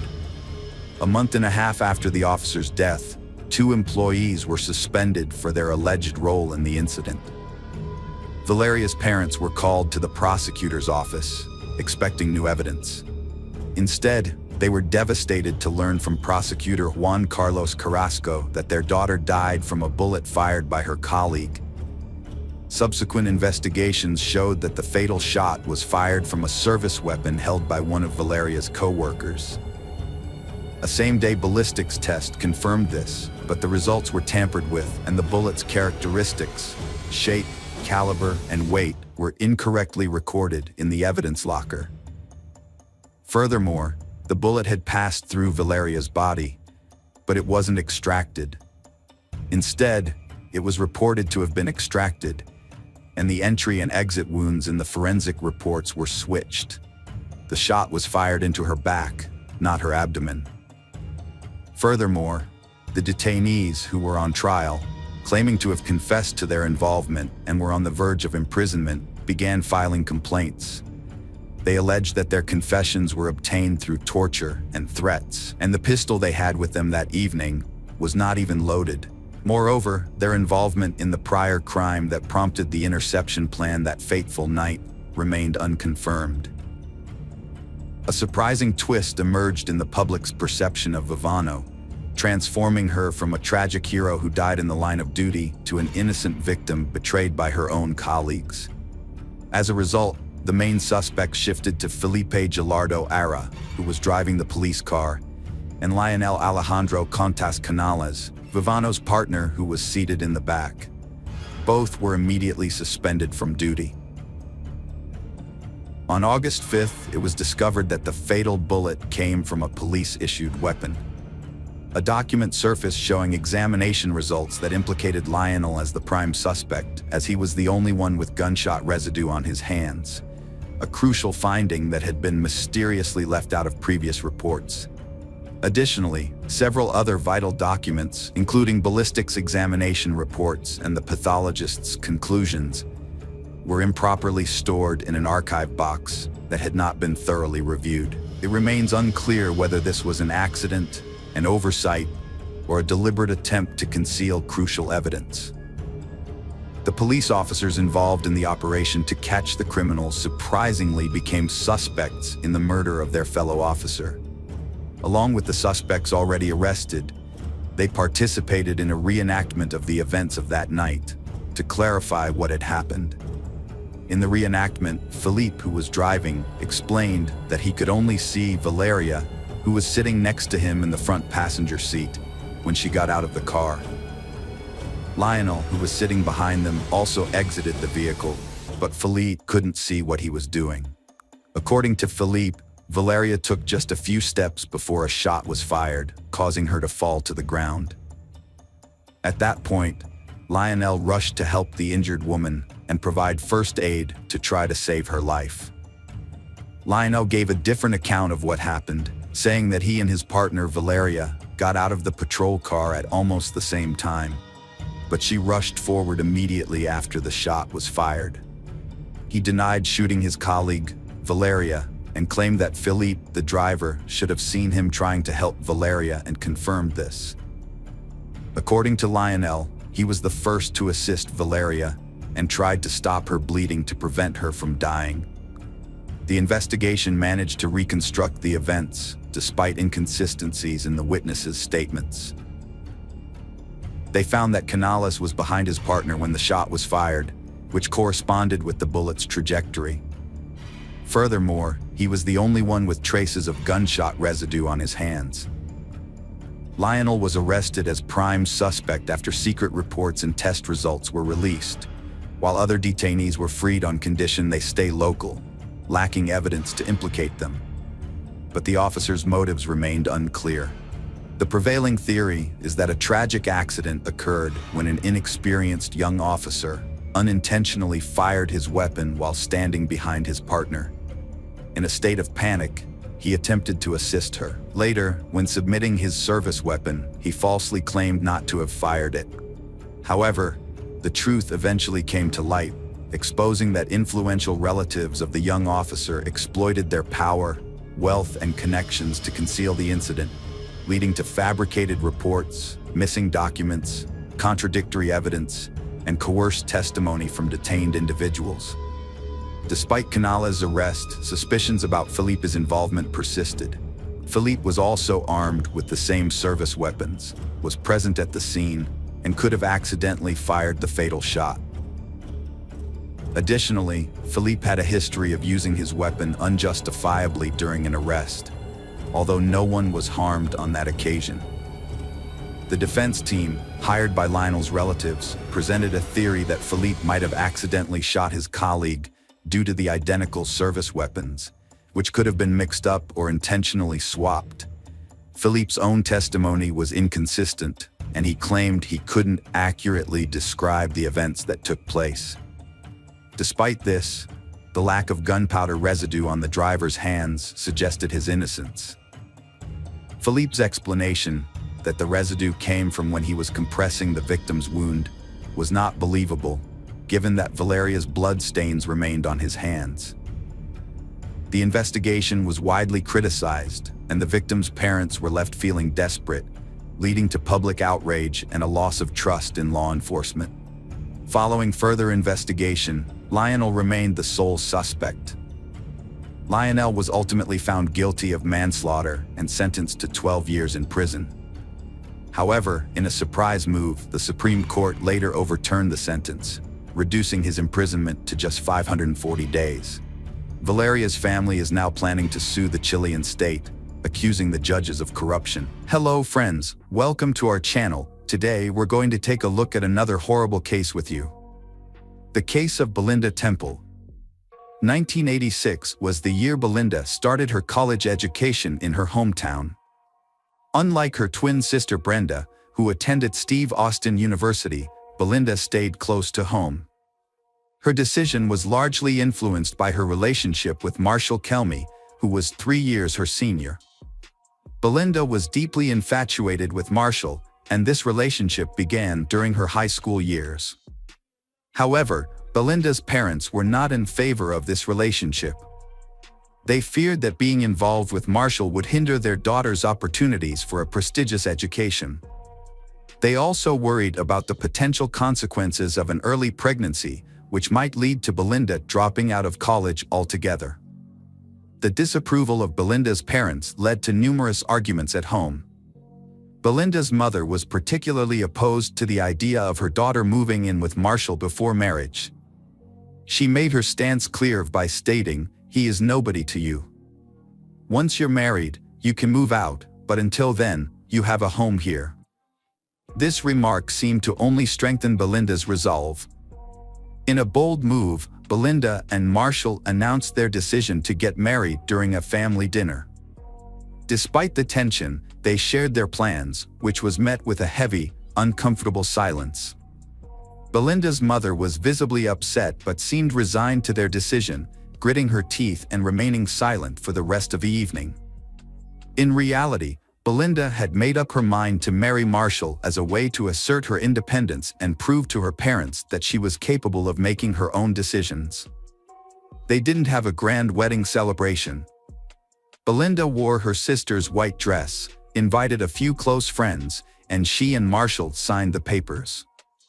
Afterward, they strolled around the city, enjoying champagne and each other's company. The next day, Belinda packed her belongings and moved in with her husband, who was still living with his parents. They hadn't planned to rent a separate place. Getting married didn't change much in their relationship. As mentioned earlier, Belinda's primary reason for marrying was to gain independence and stop her mother's nagging. However, her new life turned out to be quite unpleasant. Less than 6 months later, Marshall started spending less time at home, claiming he was working late. In reality, he was seeing another woman. Belinda discovered this when she noticed her husband acting strangely. One day, she waited until his work hours ended and followed him, which is when the truth came to light. She saw Marshall walking hand in hand with a woman she didn't know, likely a colleague. The deceived wife, Belinda, left her husband, Marshall, after discovering his infidelity. She didn't create a scene, but instead packed her belongings and returned to her mother's house. Marshall tried to win her back, but Belinda was too proud to forgive him. They eventually got a divorce. A few years later, Belinda was pregnant and working part-time at a school. Despite her pregnancy, she was concerned about missing the upcoming basketball competition between schools and not being able to prepare her team properly. Her colleague, Richard Bachman, didn't share her enthusiasm and had often expressed his disinterest in teaching. Belinda couldn't understand why Bachman, a 40-year-old man who seemed uninvested in his job, still held his position. As a diligent teacher, Belinda noticed that one of her students, Riley Joe Sanders, a high school senior, had been absent from class for months. She reached out to her colleagues to determine if the issue was specific to her class or if Sanders was a habitual truant. Her colleagues told her that Sanders came from a troubled home and rarely attended school, implying that his absences were not Belinda's problem. That evening, Belinda decided to take further action. She visited Riley Joe Sanders' mother, who lived nearby, and had a serious conversation with her. Although the talk seemed to have an impact, it didn't quite yield the results Belinda had hoped for. Sanders began attending class and participating on an equal level with his peers. However, during a basketball game, when Belinda called out Sanders for pushing an opponent and exhibiting poor behavior, he responded with insults and threats, warning her to be careful, especially in the evenings. After her breakup with Marshall, Belinda had nothing left for her in her hometown. She decided to follow her sister to Stephen F. Austin State University. It was there that Belinda found her true calling. Alongside her studies, she worked part-time as a basketball coach and had high aspirations. At the same university, Belinda met David Temple. Like her, he was a part-time coach but for soccer, and he also played for the university team as its captain. Soccer had been an integral part of David's life since childhood, and it was clear even then that he was destined to excel. He consistently performed well for his team, earning the respect of all his teachers. Despite his difficult nature, which could lead him to insult or even physically confront others, David's behavior was often overlooked because of his on-field performance. During games, he would become fully engaged and find it difficult to calm down for a long time afterward. However, one of his teammates later revealed that David's aggressive behavior was due to his use of steroids. David's behavior changed significantly when he was with Belinda. He became a caring and chivalrous partner, but with one major caveat: he would become aggressive and confrontational if he perceived anyone as a threat to their relationship. Belinda was well received by David's parents, who admired her love for sports, a common interest she shared with their son. However, Belinda's twin sister and friends were less than thrilled about her relationship with David. They had known Belinda as a strong-willed and independent person, but since being with David, she had become more subdued and focused on pleasing him. Her relationship with her family also suffered, with less frequent phone calls and visits, which naturally caused concern among her loved ones. As graduation approached, David and Belinda adopted a bull terrier named Shaq. After receiving their diplomas, they got married in 1999. January 1999, David and Belinda Temple were expecting their second child. With the due date nearing, doctors predicted Belinda would go into labor within a couple of weeks. As with many pregnant women, Belinda was frequently exhausted, and caring for their son Evan added to her fatigue. One evening, David decided to give his wife a break from household chores and allow her some rest. To minimize distractions, David took Evan for a walk in the park. As they strolled through the fresh air, their hunger grew, so they stopped at a cafe for a snack. After their cafe visit, David and Evan headed home. Upon arrival, David noticed the front door had broken glass. He quickly told Evan, "I'm going to take you to visit Harland for a bit, okay?" Without waiting for Evan's response, David led him to a neighbor's house, where family friends lived. Evan, struggling to keep up, asked, "Why can't we go to Mom's?" David, unsure of how to respond, said, "Mom's in the hospital right now." The neighbor, Quentin Harland, had just opened the door to unexpected visitors when David rushed past him, taking his son into the living room without a word. David then ran towards his own house, leaving Quentin confused. Quentin shouted to his wife to care for the child and followed David. "What's going on?" Quentin asked, but before David could respond, they reached David's house, where Quentin saw the front door was broken. Upon entering, Quentin saw the house was in disarray, with open closets and belongings scattered everywhere. A trail of blood led to the stairs, prompting Quentin to push David aside. Under the stairs, in the dressing room, they found Belinda lying face down with a severe head wound. David, seemingly in shock, didn't react. Instead, he took out his phone and called the police. Police officers quickly arrived at the scene, but they were initially unable to enter the house due to the Temple family's aggressive bull terrier, Shaq, who growled and barked at the unfamiliar men in uniform. One officer drew his gun in response, but David intervened, shouting at them to put their guns away and rushing to restrain the dog in the garage. Upon entering the house, the police assessed the scene and concluded that the perpetrators were likely burglars who had not expected Belinda to be home. Despite her pregnancy, they had shot her to eliminate her as a witness. When police started investigating a crime scene, they were baffled by how the burglar got past the fierce dog, Shaq, that guarded the house. They were also unsure how the perpetrator distracted the dog. Upon closer inspection of the front door, police found broken glass, but its positioning suggested it was broken while the door was already unlocked, which seemed strange. Inside the living room, a box on the nightstand caught their eye, containing jewelry such as earrings, rings, and a gold chain. What puzzled them was why the thief left the jewelry untouched. As police spent more time in the Temple family home, they became increasingly convinced that the whole scene was staged. In their experience, thieves usually take all valuables they can carry, but in this case, nothing appeared to be missing.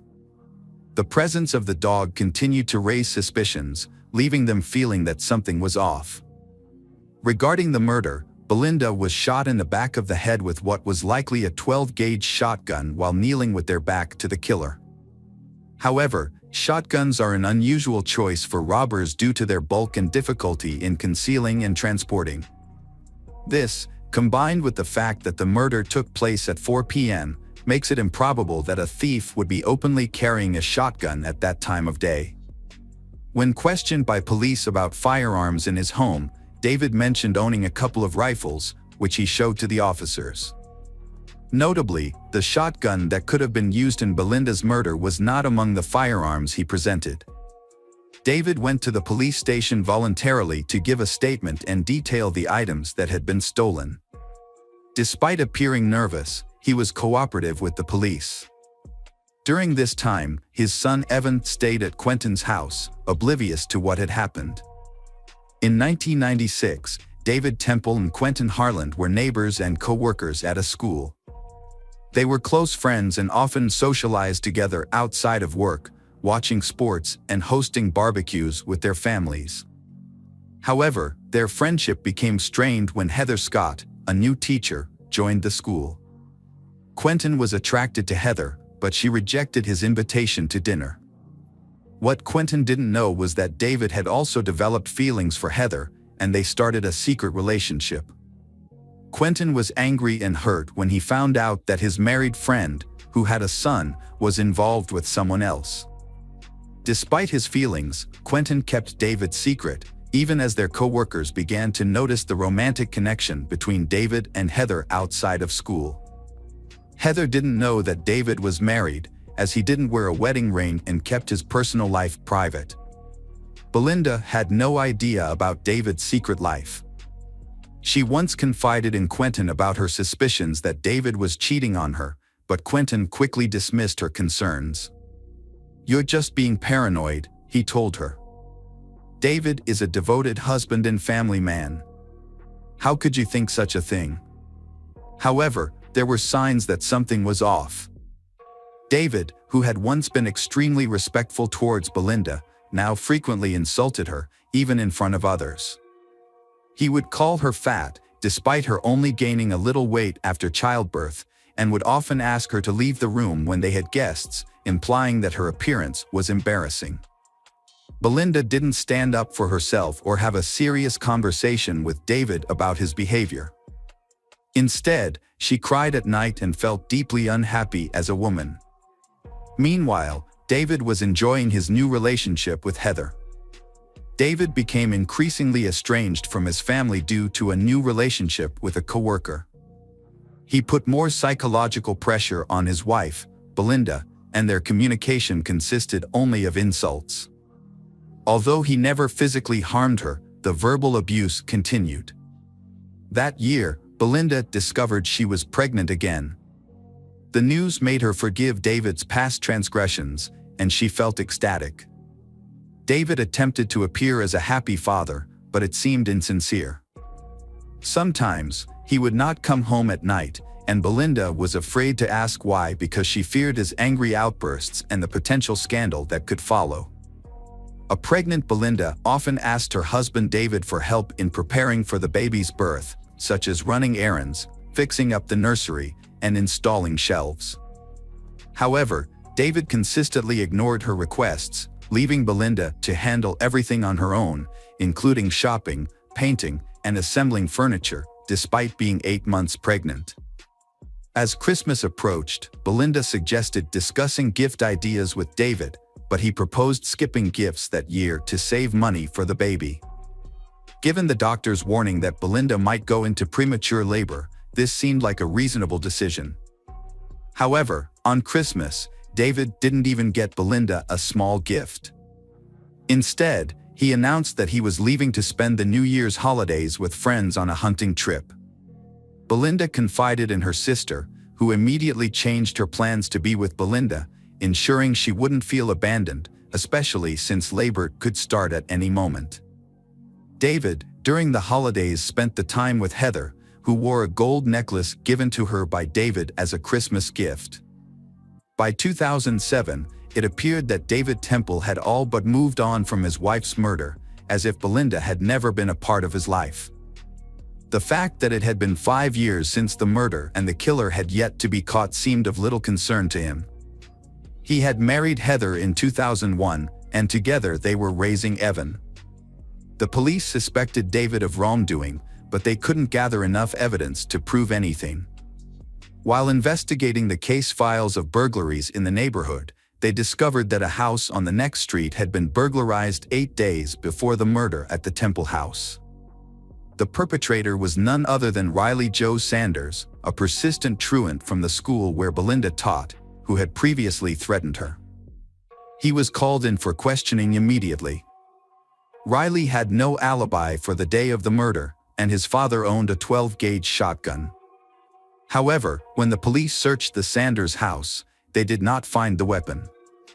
Realizing the police had reason to detain him, Riley confessed that he was with friends on the day of the murder.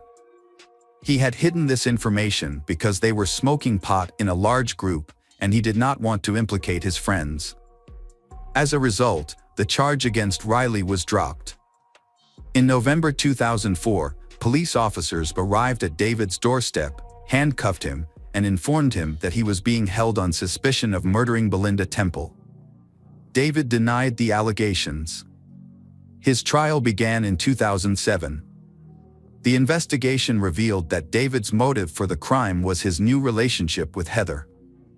Colleagues of David testified that during Belinda's pregnancy, he boasted about replacing his fat and pregnant wife with the younger and more attractive Heather. According to the prosecution, David killed Belinda as soon as she returned home from work, as evidenced by her still wearing her work uniform and shoes. They alleged that he then staged a robbery, scattering belongings around the house, before quickly driving to the park with his son to create an alibi. The prosecution also highlighted several suspicious facts, including that nothing was stolen from the house, and a fierce dog in the yard would have prevented any stranger from entering. Furthermore, witnesses reported seeing David's car stopped near a rice paddy, where the murder weapon was likely discarded, with only his son Evan present in the vehicle at the time. However, the shotgun was never found in the area where the crime occurred. Heather testified that before Belinda's murder, her relationship with David was not serious, and she didn't even love him. This statement introduced uncertainty into the jury's decision, as it raised questions about David's motive. Would he really kill his wife over a non-serious relationship, or was Heather lying to protect him? In November 2007, David was sentenced to life in prison. 2 years later, a friend of Riley Sanders came forward to the police to clear David's conscience. According to this friend, Riley had previously confided in him about taking his father's shotgun with the intention of robbing the Temple family home. Riley wanted to teach his teacher, David Temple, a lesson. Riley claimed that he had almost entered the house but was thwarted by a bull terrier that ran out of the garage. He shot at the dog but missed, and fearing the noise would attract neighbors, he quickly ran away. This new testimony was submitted to the court, prompting a review of the case. David was released from prison on bail while the review was underway. Meanwhile, Heather decided she no longer wanted to be married to someone who had spent so much time in jail and whose future was uncertain. She filed for divorce. The jury took a long time to deliberate on David's sentence. The case wasn't revisited until 2023, when David was still awaiting a final decision on his sentence. David was ultimately convicted and received a life sentence with the possibility of parole after 17 years. Throughout the trial, his son Evan struggled to accept that his father was capable of committing such a heinous crime. Evan continued to support his father until the very end. Hello friends, welcome to our channel. Today we're going to take a look at another horrible case with you. The case of Shanynthia Gardner. Shanynthia Gardner was born in Memphis, Tennessee, in the late 1980s. Shaninthia's childhood was relatively ordinary. She was a beautiful, slender, curly-haired brunette with a talent for music and a creative spirit. She had a gift for composing songs and singing, which earned her local recognition and fame. Her love for music was just one of her passions. In addition to singing, Shanynthia enjoyed fashion and photography. She was a natural in front of the camera and had an artistic eye for capturing everyday moments. Despite her many creative pursuits, Shanynthia was also devoted to charity and her faith. She regularly attended church and prioritized her family's needs. Her life seemed to be on a promising path, filled with potential and possibilities. Shanynthia was 14 years old when she met Dur Clayton through mutual friends. They quickly discovered common interests and became friends. As they grew older and graduated from high school, their friendship evolved into a romantic relationship. They were perceived as a serious and stable young couple, but had some minor run-ins with the law, including traffic violations and disorderly conduct. In 2008, Durr faced a serious accusation of assaulting a woman, although it was allegedly unintentional. Fortunately for him, the charges were eventually dropped. That same year, Shanynthia and Durr began living together, and they had a son. Shanynthia took on a caring motherly role not only to their son but also to Durr's 2 children from a previous relationship. Sonia Clayton, Durr's mother, considered Shanynthia a part of their family, not just she her son loved. Shanintia's devotion to her children made her special in Sonia's eyes. Although the relationship between Shanynthia and Durr was short-lived, they maintained some contact after the breakup. In Sonia's opinion, Shanynthia remained a good partner and caring mother to Durr. Shaninthia's marriage to Martin Gardner marked a new chapter in her life. He brought joy and stability, and she won him over with her kindness and love for children. To Martin, Shanynthia embodied feminine tenderness and wisdom. Shanynthia and Martin's life together progressed quickly. In September 2013, they moved into an apartment in southeast Shelby County and started their life together. After their wedding, they welcomed their first child, Telone. The following year, Saya was born, and soon after, 2 more girls, Savi and Yazzie, joined the family. In total, Martin and Shanynthia had 4 children together, in addition to Shaninthia's child from a previous relationship.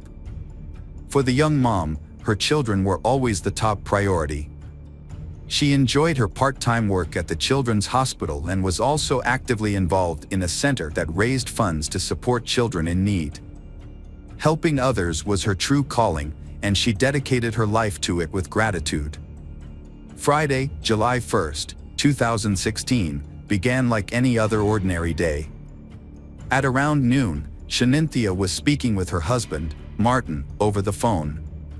Her voice remained calm, as it typically was. She told her husband she was going to watch a movie with the kids, giving no indication that anything was amiss on this ordinary day. However, during a quiet conversation between the spouses, a sudden and inexplicable madness took hold of Shanynthia. She grabbed a kitchen knife and entered the living room, where she attacked her 6-month-old daughter, Yazzie. The defenseless baby was caught off guard and her life was brutally cut short by the person she trusted most. The eldest child, at just 7 years old, witnessed this horrific scene unfold before his eyes, unable to fully comprehend the tragedy. Panicked and desperate, he fled the house. Shanynthia pursued him, still armed with the knife, intent on continuing her rampage. She chased after Durr, but his terrified screams caught the attention of the neighbors. A couple of neighbors rushed outside after hearing screams and were met with a horrific scene that would haunt them. Shanynthia stopped attacking Durr when she realized she was being watched. However, the horror was far from over. Chania went back inside the house, where her children, Savi and Telone, were waiting. In a state of distress, she went upstairs to the bedroom where the younger children were, marking the end of their innocent lives. The witnesses quickly called emergency services, requesting help for Durr and his siblings. At that moment, no one could have predicted the tragic outcome that awaited the quiet neighborhood. When the sheriff's personnel arrived, they were confronted with a gruesome scene. Inside the house, they found 4 lifeless children, covered in blood. The sight was shocking. Shanynthia calmly called her husband, Martin, and confessed to killing their children. The house was now filled with blood and horror. The investigators had obtained a bloody knife. Chaplains and specialists were called in to provide support to Durr, who had endured unimaginable trauma and required immediate attention. The sheriff's department launched a major operation, cordoning off the apartment complex, including the golf area and country club. Shanynthia was taken into custody without bail, and her trial was swiftly scheduled for July 5th. Despite the heinous nature of her crimes, Shanynthia was still a mother and partner, someone who had once nurtured love, care, and joy. A friend of Shanynthia, Michelle Jaiman actively defended Shanintya on social media, countering the unjust accusations and emphasizing a key factor: postpartum depression. The case sparked discussions, with Dr. Joel Rissman, a psychiatrist at the University of Tennessee Medical Center, noting that mothers killing their children is rare and often linked to mental health problems. Dr. Rissman also highlighted the state's insufficient mental health funding, which frequently leaves families without vital support. Dr. Diane Barnes, a specialist in psychology and postpartum health, clarified the distinction between postpartum depression and postpartum psychosis. She emphasized that these are two separate conditions with distinct symptoms. Although the exact nature of Shanintya's condition required further examination, Dr. Barnes expressed skepticism that a woman experiencing postpartum depression would commit such acts, instead suggesting psychosis as a more plausible explanation. Dur's father did not believe Shanintya was guilty. Although he was not his son's guardian, he was able to visit him after his relationship with Shanintya ended, but this stopped in November 2014. He noticed Shanintya becoming more radical and controlling. His attempts to contact his son were unsuccessful, and he was excluded from his life. Those close to Shanintya noticed a significant change in her.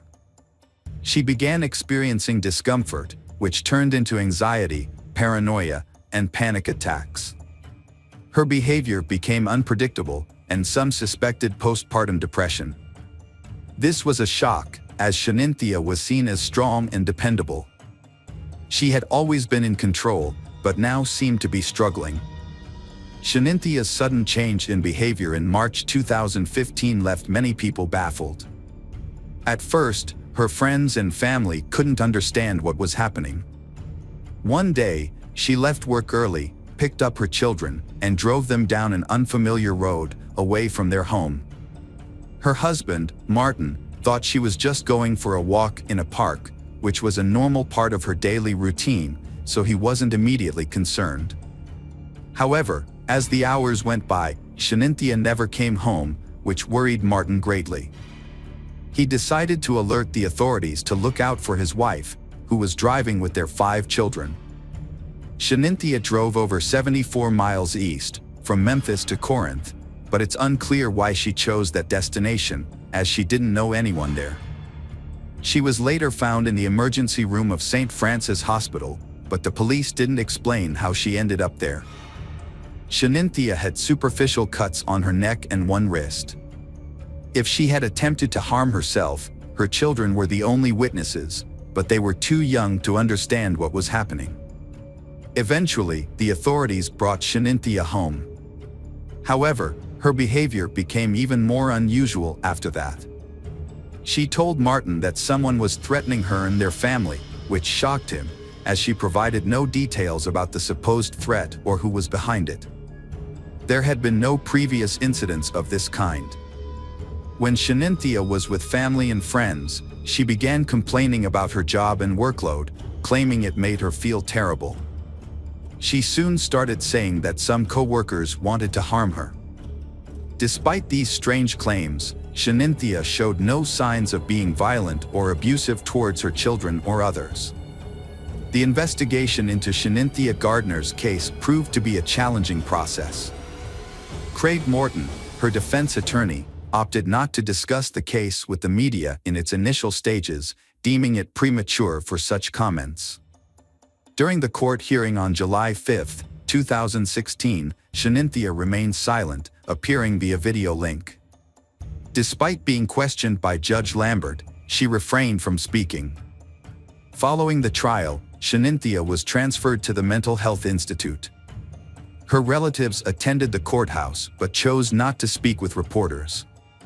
Meanwhile, Morton's attorney and prosecutor Jennifer Nichols intended to file a motion to preserve evidence, including information obtained from social media. January 2017 saw Shanintya formally charged with 4 counts: aggravated child abuse, aggravated murder with a deadly weapon, another count of aggravated child abuse, and child neglect.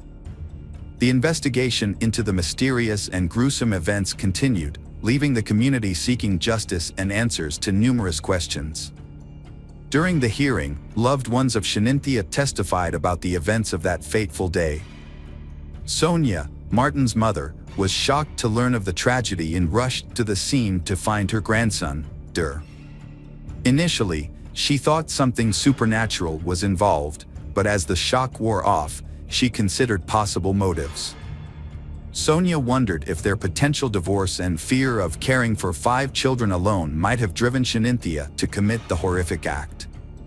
The trial was significantly delayed due to Shaninthia's multiple psychiatric evaluations. However, in 2021, the non-jury trial finally commenced.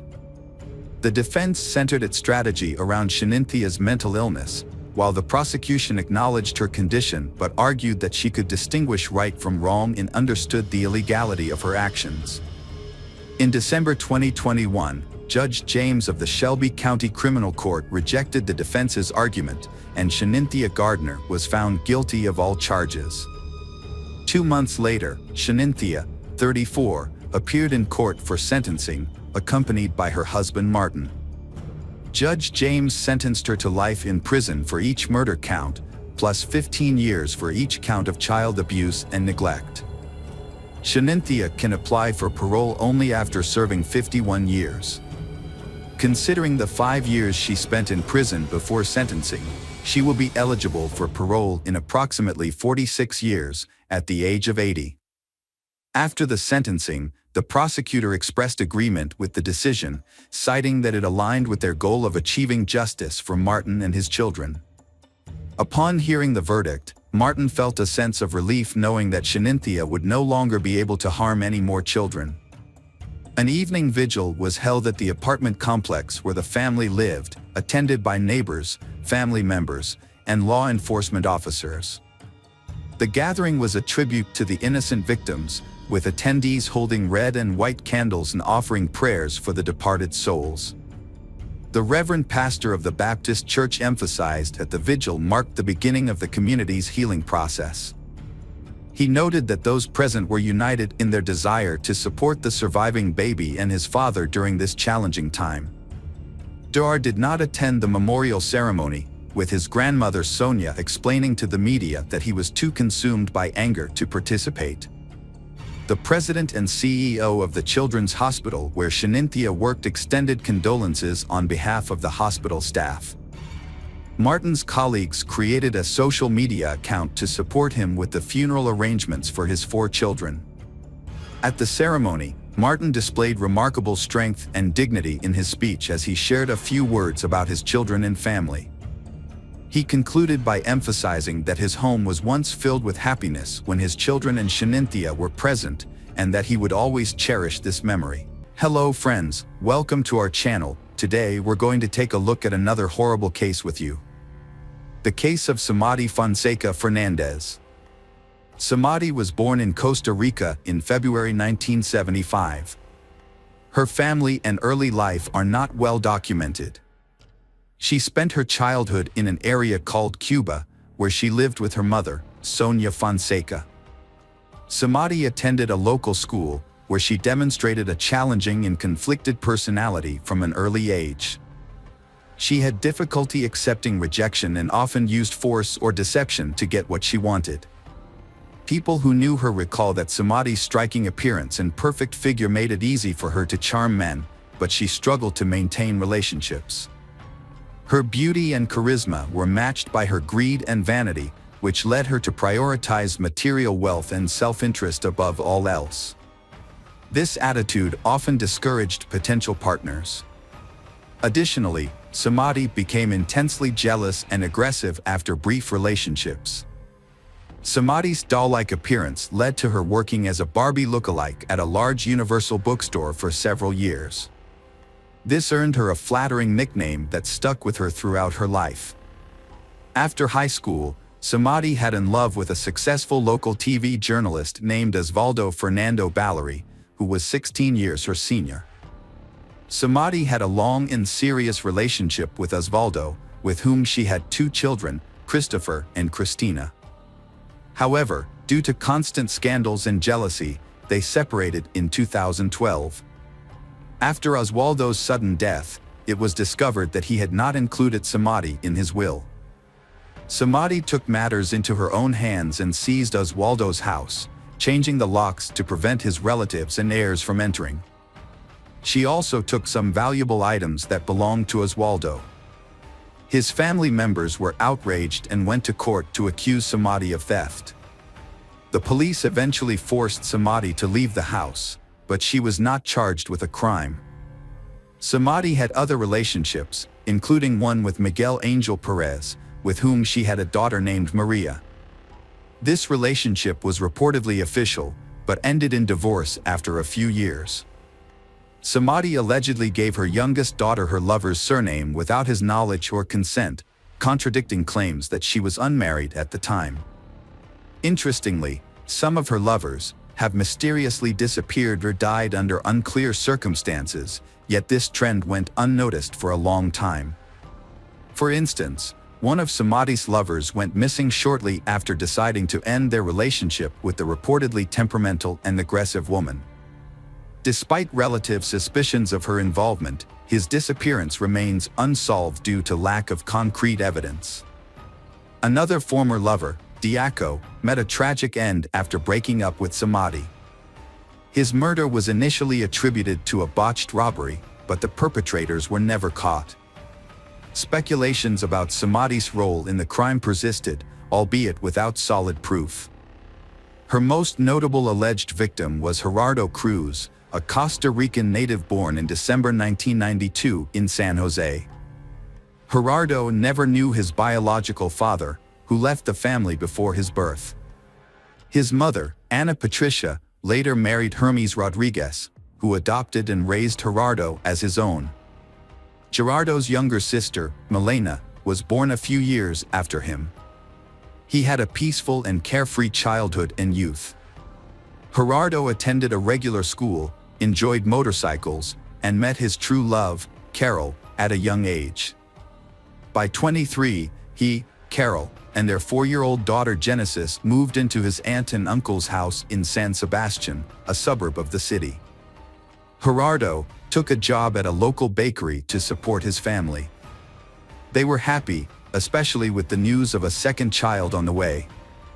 In the summer of 2015, Gerardo met Samadhi, a 40-year-old woman who regularly visited the bakery. She was attractive, fashionably dressed, and flirtatious. As Samadhi aged, she began to have relationships with younger men, likely flattered by their attention. Despite their nearly 20-year age difference, Gerardo became infatuated with Samadhi and started secretly meeting with her. She visited the bakery almost daily, catching the attention of other employees. Samadhi often brought her 19-year-old daughter, Christina, to the bakery. Initially, Gerardo balanced his family life and secret meetings with Samadhi without either woman knowing about the other. However, Gerardo soon let his guard down, boasting to friends and colleagues about his relationship with Samadhi, describing her as a terrific mistress who spoiled him with gifts. Rumors about Gerardo's affair soon reached his mother, who attempted to persuade him to end the relationship. The affair was short-lived, ending in October 2015, when Samadhi discovered that his mistress, Gerardo, was married with a pregnant wife and a young daughter. Upon learning this, Samadhi became enraged. She began harassing Carol, Gerardo's wife, with threatening calls and messages, warning her that Gerardo would be harmed if he didn't return to her exclusively. Gerardo apologized to his wife and reconciled, keeping their family intact. He underestimated Samadhi's malice, thinking she would move on and calm down after the breakup. However, Samadhi's vindictiveness was more intense than Gerardo anticipated. Shortly after the breakup, Gerardo witnessed a disturbing incident. While walking downtown, Gerardo noticed an older man secretly filming under a young girl's mini-skirt with his phone. Outraged, Gerardo took out his phone to record the scene. He then approached she, told her what was happening, and advised her to report the incident to the police. Gerardo chased the man for about 2 minutes, trying to get a clear shot of his face on camera. During the chase, Gerardo asked loudly if the man was enjoying taking photos of his sister's underwear without their consent. The man eventually jumped into a taxi and escaped. That night, Gerardo posted the video on his social media page, and it quickly went viral. Internet users identified the man as Luis Solmano Delgado, a former Ministry of Finance employee. As a result, Gerardo became a national celebrity, giving daily interviews to newspapers and appearing on TV and radio shows. He condemned Delgado's actions and stated that he had no regrets about exposing him. However, Delgado's lawyers began working against Gerardo, accusing him of violating the law by distributing the video. They prepared a lawsuit against him, which left Gerardo surprised and confused. He couldn't understand why he was being judged for exposing his actions, rather than the man being held accountable for his behavior. Gerardo's last interview was on October 7th at a local radio station. Feeling confident and believing he had nothing to hide, he spoke openly. The following day, Gerardo had plans to meet his friend Oswald after work, but he suddenly canceled, citing an unexpected emergency. It was later revealed that he had received a message from Samadi, luring him to the park that evening under the pretext of another interview. Gerardo had no reason to suspect anything was amiss and trusted his former lover. After finishing work, he went to the agreed meeting point, but instead of journalists, two unknown men were waiting. They took his bag, assaulted him, stabbed him multiple times in the chest and stomach, and then fled. Before losing consciousness, Gerardo managed to call a friend and report the incident. The friend immediately alerted the police and medical services. Thanks to the swift response, Gerardo was rushed to the hospital, where doctors fought to save his life for 42 days. He underwent numerous operations, but unfortunately, they were unable to save him. Gerardo passed away on November 19th in the intensive care unit. Initially, multiple theories emerged about the crime. The first theory suggested it was a robbery murder. Gerardo was indeed attacked in a park at night, his bag was stolen, and he was stabbed with a knife, which made it appear to be a typical theft. However, just a few days before, Gerardo had released a sensational video that compromised a well-known former government official, leading to a second theory, that the murder was an act of revenge. The media openly speculated that the former government official may have hired hitmen to kill the young man who had damaged his reputation. The murder sparked intense debate in the press, with protesters demanding that the perpetrators be caught and brought to justice. The police explored various theories, searching for other potential enemies of Gerardo. For months, the investigation stalled. However, in May 2016, a breakthrough came when footage from a street surveillance camera was discovered. The video showed two men fleeing the scene where Gerardo was fatally attacked. These individuals immediately became the prime suspects, and the police worked to identify and apprehend them. The footage proved to be crucial evidence, and once it was made public, the case started to move forward. It was repeatedly shown on news programs, with viewers asked to take a close look as the individuals could be dangerous. Police created rough sketches of the suspects and described their physical characteristics. One of the suspects soon came forward, hoping that cooperating with the investigation would lead to a reduced sentence. The information provided by the cooperating suspect led investigators to several accomplices and the crime's organizers, Samadi and her daughter Christina. All individuals involved in the crime were eventually taken into custody. Those arrested included Ronald Archie, a cab driver who helped locate the perpetrators, Cesar Chavez, a laborer who acted as an intermediary, and Omar Costa, a young miner who directly participated in the attack and had been tracking the victim on the day of the incident. The investigation revealed the roles and connections of all parties involved through phone records and text messages. Samadi, who had meticulously planned the crime, had enlisted the help of her daughter Christina. Together, they recruited friends Ronald and Cesar to find hitmen to kill Gerardo, staging it to look like a botched robbery in a nighttime park. They were later joined by Omar, who was responsible for ensuring the victim went to the prearranged location. Samadi personally chose October 7th as the date for the massacre. On that day, she was in frequent contact with all parties involved, assigning roles and verifying that everyone adhered to the plan. Gerardo was attacked, stabbed multiple times, and robbed of his bag and jacket. These stolen items were later given to the police as evidence. The primary evidence against Samadi was a series of text messages detailing the murder plan and each participant's role. Samadi was so confident she wouldn't get caught that she didn't bother deleting the incriminating messages. Her motive for the crime was jealousy. She didn't want to share her lover with his wife. If she couldn't have him, no one would. She carefully planned the crime, involving her own daughter, who assisted her throughout. Samadi and her daughter were immediately arrested, with no possibility of bail due to the risk of them fleeing the country.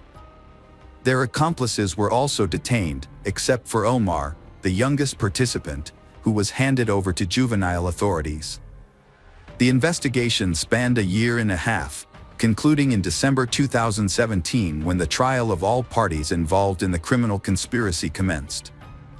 It was revealed that Samadi had a history of run-ins with the law, including a prior arrest for forging documents to obtain state benefits, for which she received only a fine. New information also emerged about Miguel Angel Perez, ex-husband of Samadi. It was discovered that Samadi had given their child Perez's surname without his consent. She then successfully petitioned the court to order him to pay child support, which he did for over 3 years. However, it was later uncovered that the entire process had been fraudulent. As a result, Samadi was sentenced to 3 years in prison and a substantial fine. During the trial, Gerardo's wife testified that she had been aware of his affair with Samadi. She stated that Samadi had threatened Gerardo with death, but he had not taken these threats seriously. The primary motive behind the crime, as previously stated, was Samadi's jealousy and wounded pride, stemming from her inability to accept that her younger lover had chosen to remain with his wife. Thanks to phone records, it was discovered that the mother and daughter had planned the crime together. Additionally, after the release of the CCTV footage showing the killers, Christine had a nervous breakdown. She called her mother, sobbing, and was close to going to the police to confess. However, her mother calmed her down, assuring her that the investigation would not lead to them. The verdict was announced on January 23, 2018. According to the court's decision, Samadi was sentenced to 30 years in prison, while Christina, Ronald, and Caesar each received 25-year prison sentences. One of the killers was sent to a juvenile detention center, and the other had not been found at the time. Omar, who had been stalking the victim, was acquitted. The victim's family was awarded $140,000 in compensation for their loss. After the verdict, the family expressed gratitude to the court for the fair punishment of Gerardo's killers. However, it soon became known that Samadi and Christina's lawyers had filed an appeal to reduce their sentences. As a result, each participant's sentence was reduced by 5 years. Samadi is currently serving her 25-year sentence in a Costa Rican women's prison. Hello friends, welcome to our channel. Today we're going to take a look at another horrible case with you. The case of Kelly Clayton. Kelly Clayton, also known as Kelly Stage Clayton, resides in Cotton, New York. Kelly Clayton had a promising life ahead of her. In high school, she was an exemplary student, excelling academically and serving as a role model for her peers. Her academic achievements were impressive, and she passed exams with ease.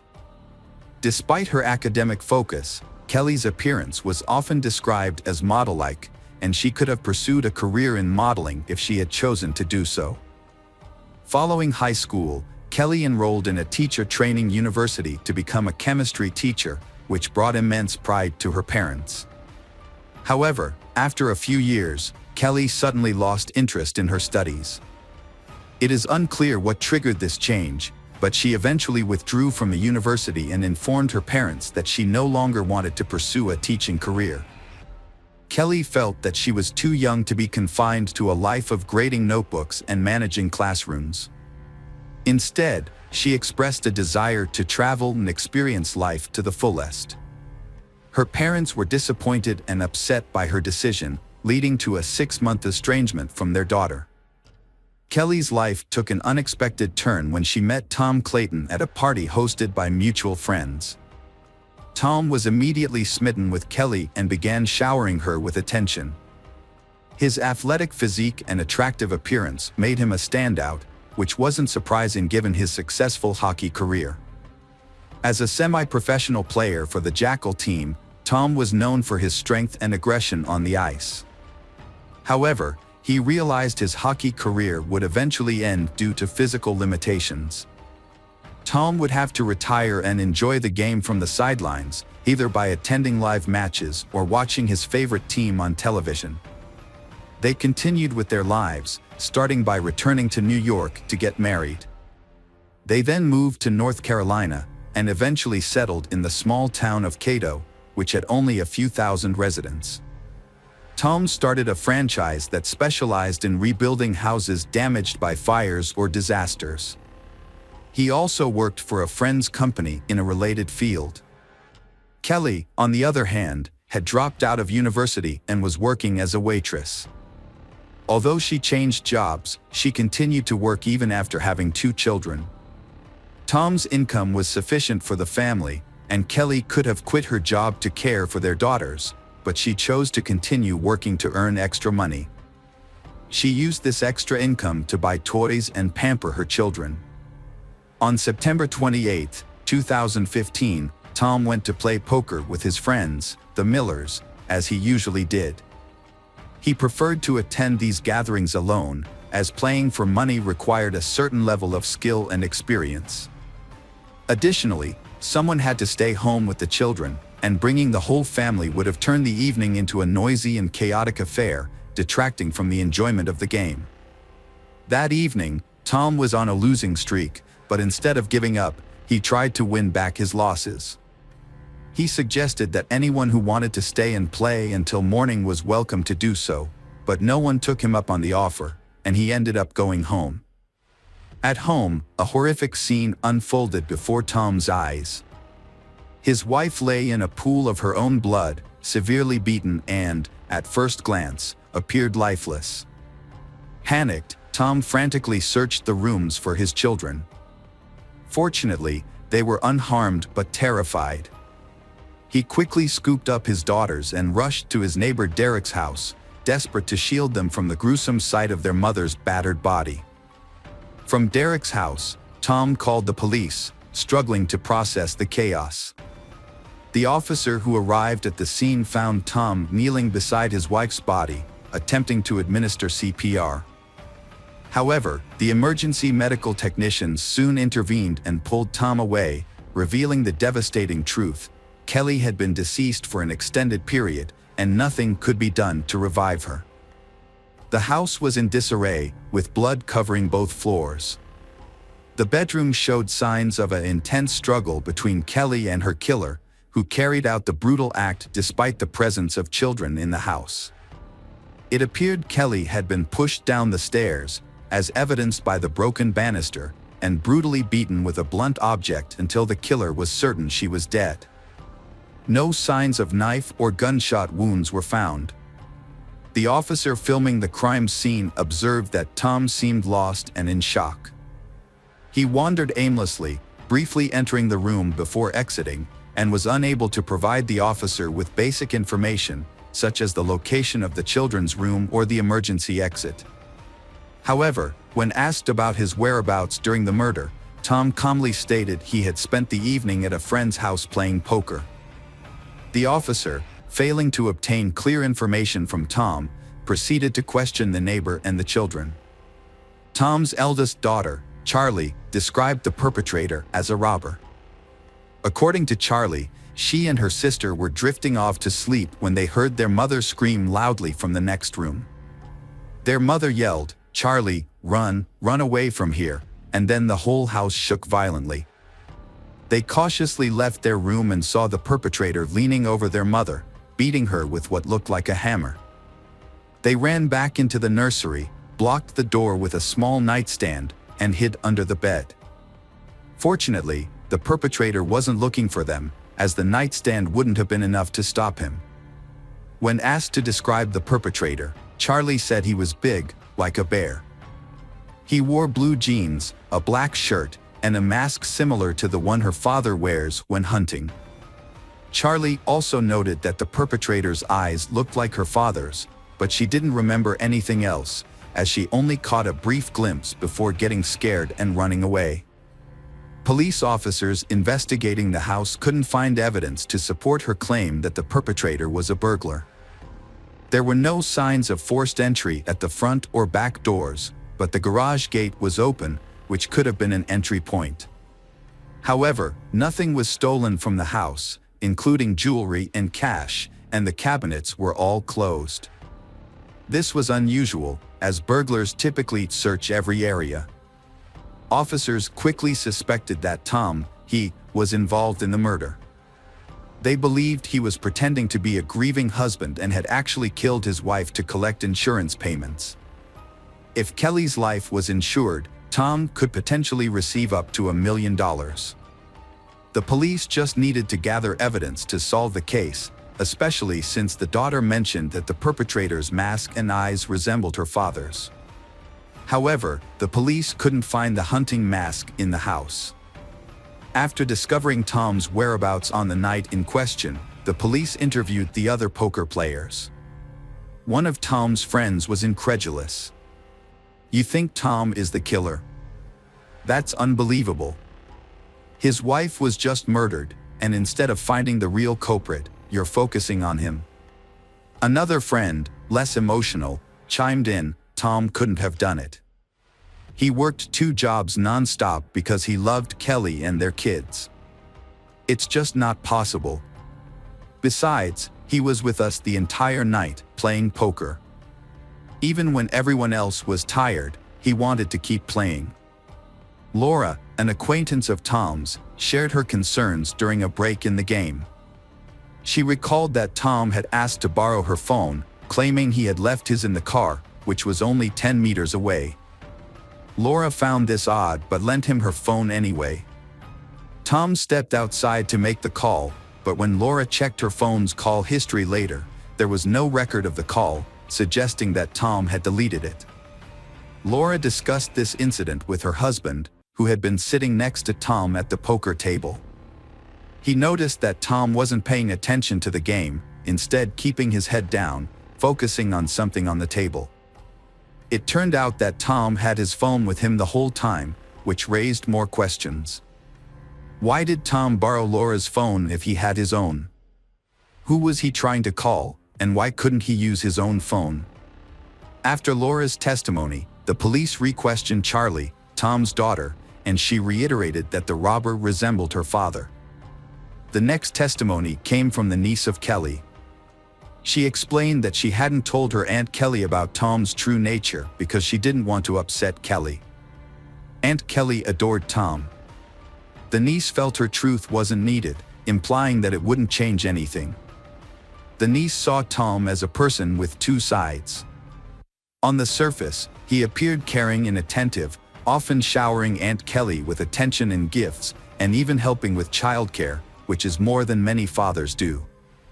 However, his behavior at work revealed a completely different personality. Recognizing her niece's concerns about being young and alone, Aunt Kelly had set up a job for her with Tom the previous summer.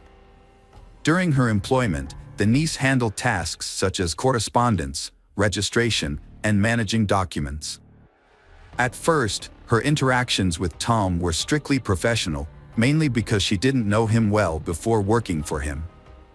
One day, Tom got drunk and came to the office, revealing to the niece that his family life was a facade. He confessed to loving his daughters, but not his wife, Aunt Kelly. He had been unfaithful, having multiple affairs during their marriage, and considered leaving her but stayed due to financial concerns. It was later also confirmed by female participants of a poker game that Tom was indeed unfaithful, having relationships with 2 women present at the game. Additionally, Kelly's 16-year-old niece shared information about Michael Beard, another employee of Tom's firm.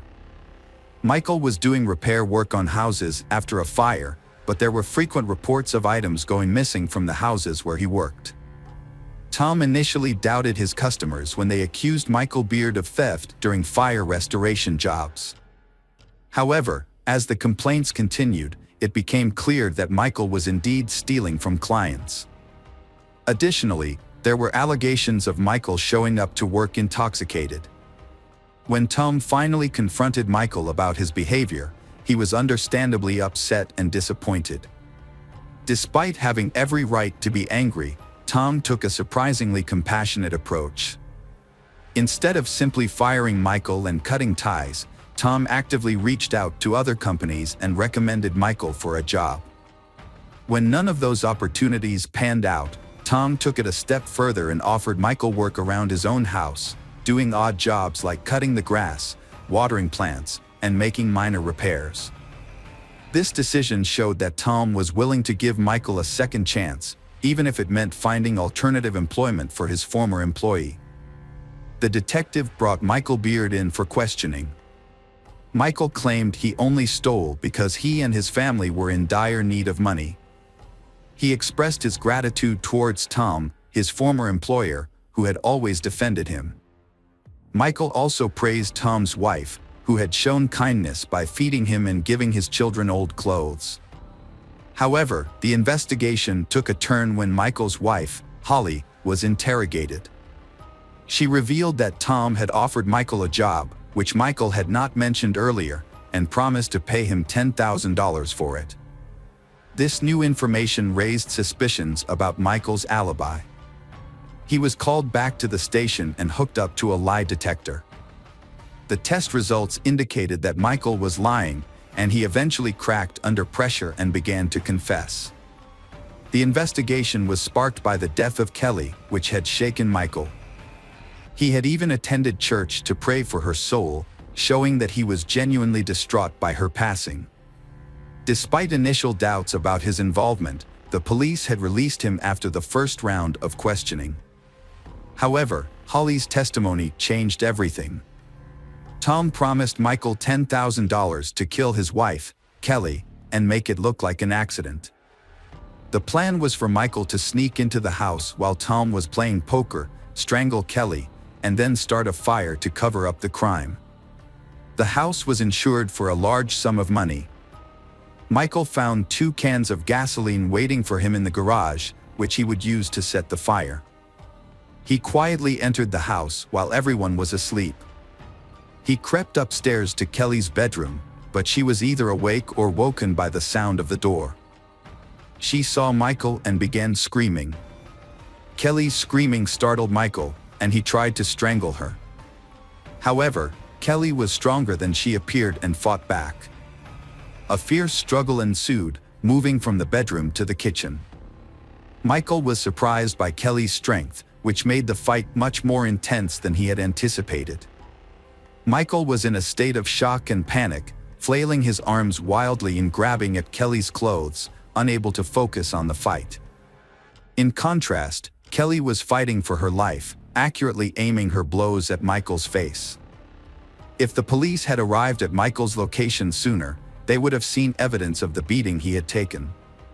After a prolonged struggle, Michael slammed Kelly's head into the wall with great force, knocking her to the ground.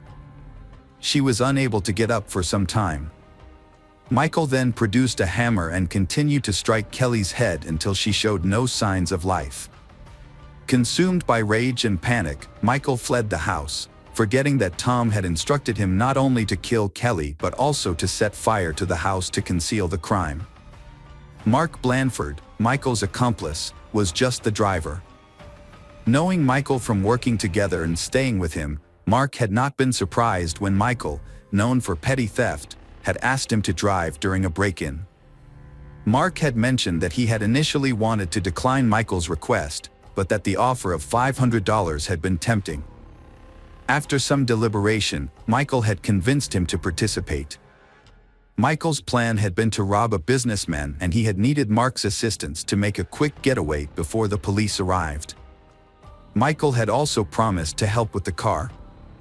Mark had eventually agreed, but only on the condition that he could park the car at a safe distance from the house. Michael had accepted this condition.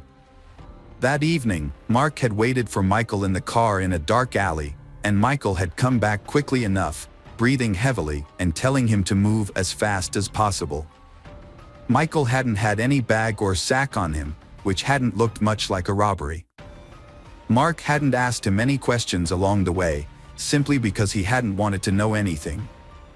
He had just wanted his $500, which he hadn't ended up getting. On the way out, Michael had asked Mark to stop at a bridge over a creek a couple blocks south of there.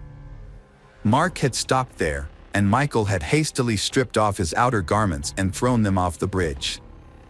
Mark had offered to show the place if needed. Indeed, police officers who had arrived on the scene at Mark's behest had found parts of Michael's outer clothing near the creek, as well as the hammer used to kill Kelly. Michael, already in custody on suspicion of first-degree murder, began to change his testimony. According to him, he was indeed hired by Tom, indeed for $10,000, but only to commit arson at the house and nothing more. Michael spent a very long time assuring the police of his innocence, and all because he did not know that Mark had shown the place where Michael had thrown out his things, and that his clothes, as well as the murder weapon, had already been submitted for examination. And the experts found both on his clothes and on the hammer the blood of Kelly Clayton. And that was the most direct proof that it was him who killed Kelly, not someone else. Tom denied ordering the massacre of his wife, claiming Michael acted alone. According to Tom, Michael knew Tom had money and was motivated by resentment over losing his job. Tom suggested Michael robbed his house, unaware Kelly was home, resulting in her death. However, Laura, a woman who played poker with Tom, revealed that Tom used her cell phone to make a call. The detective obtained the call records, confirming suspicions.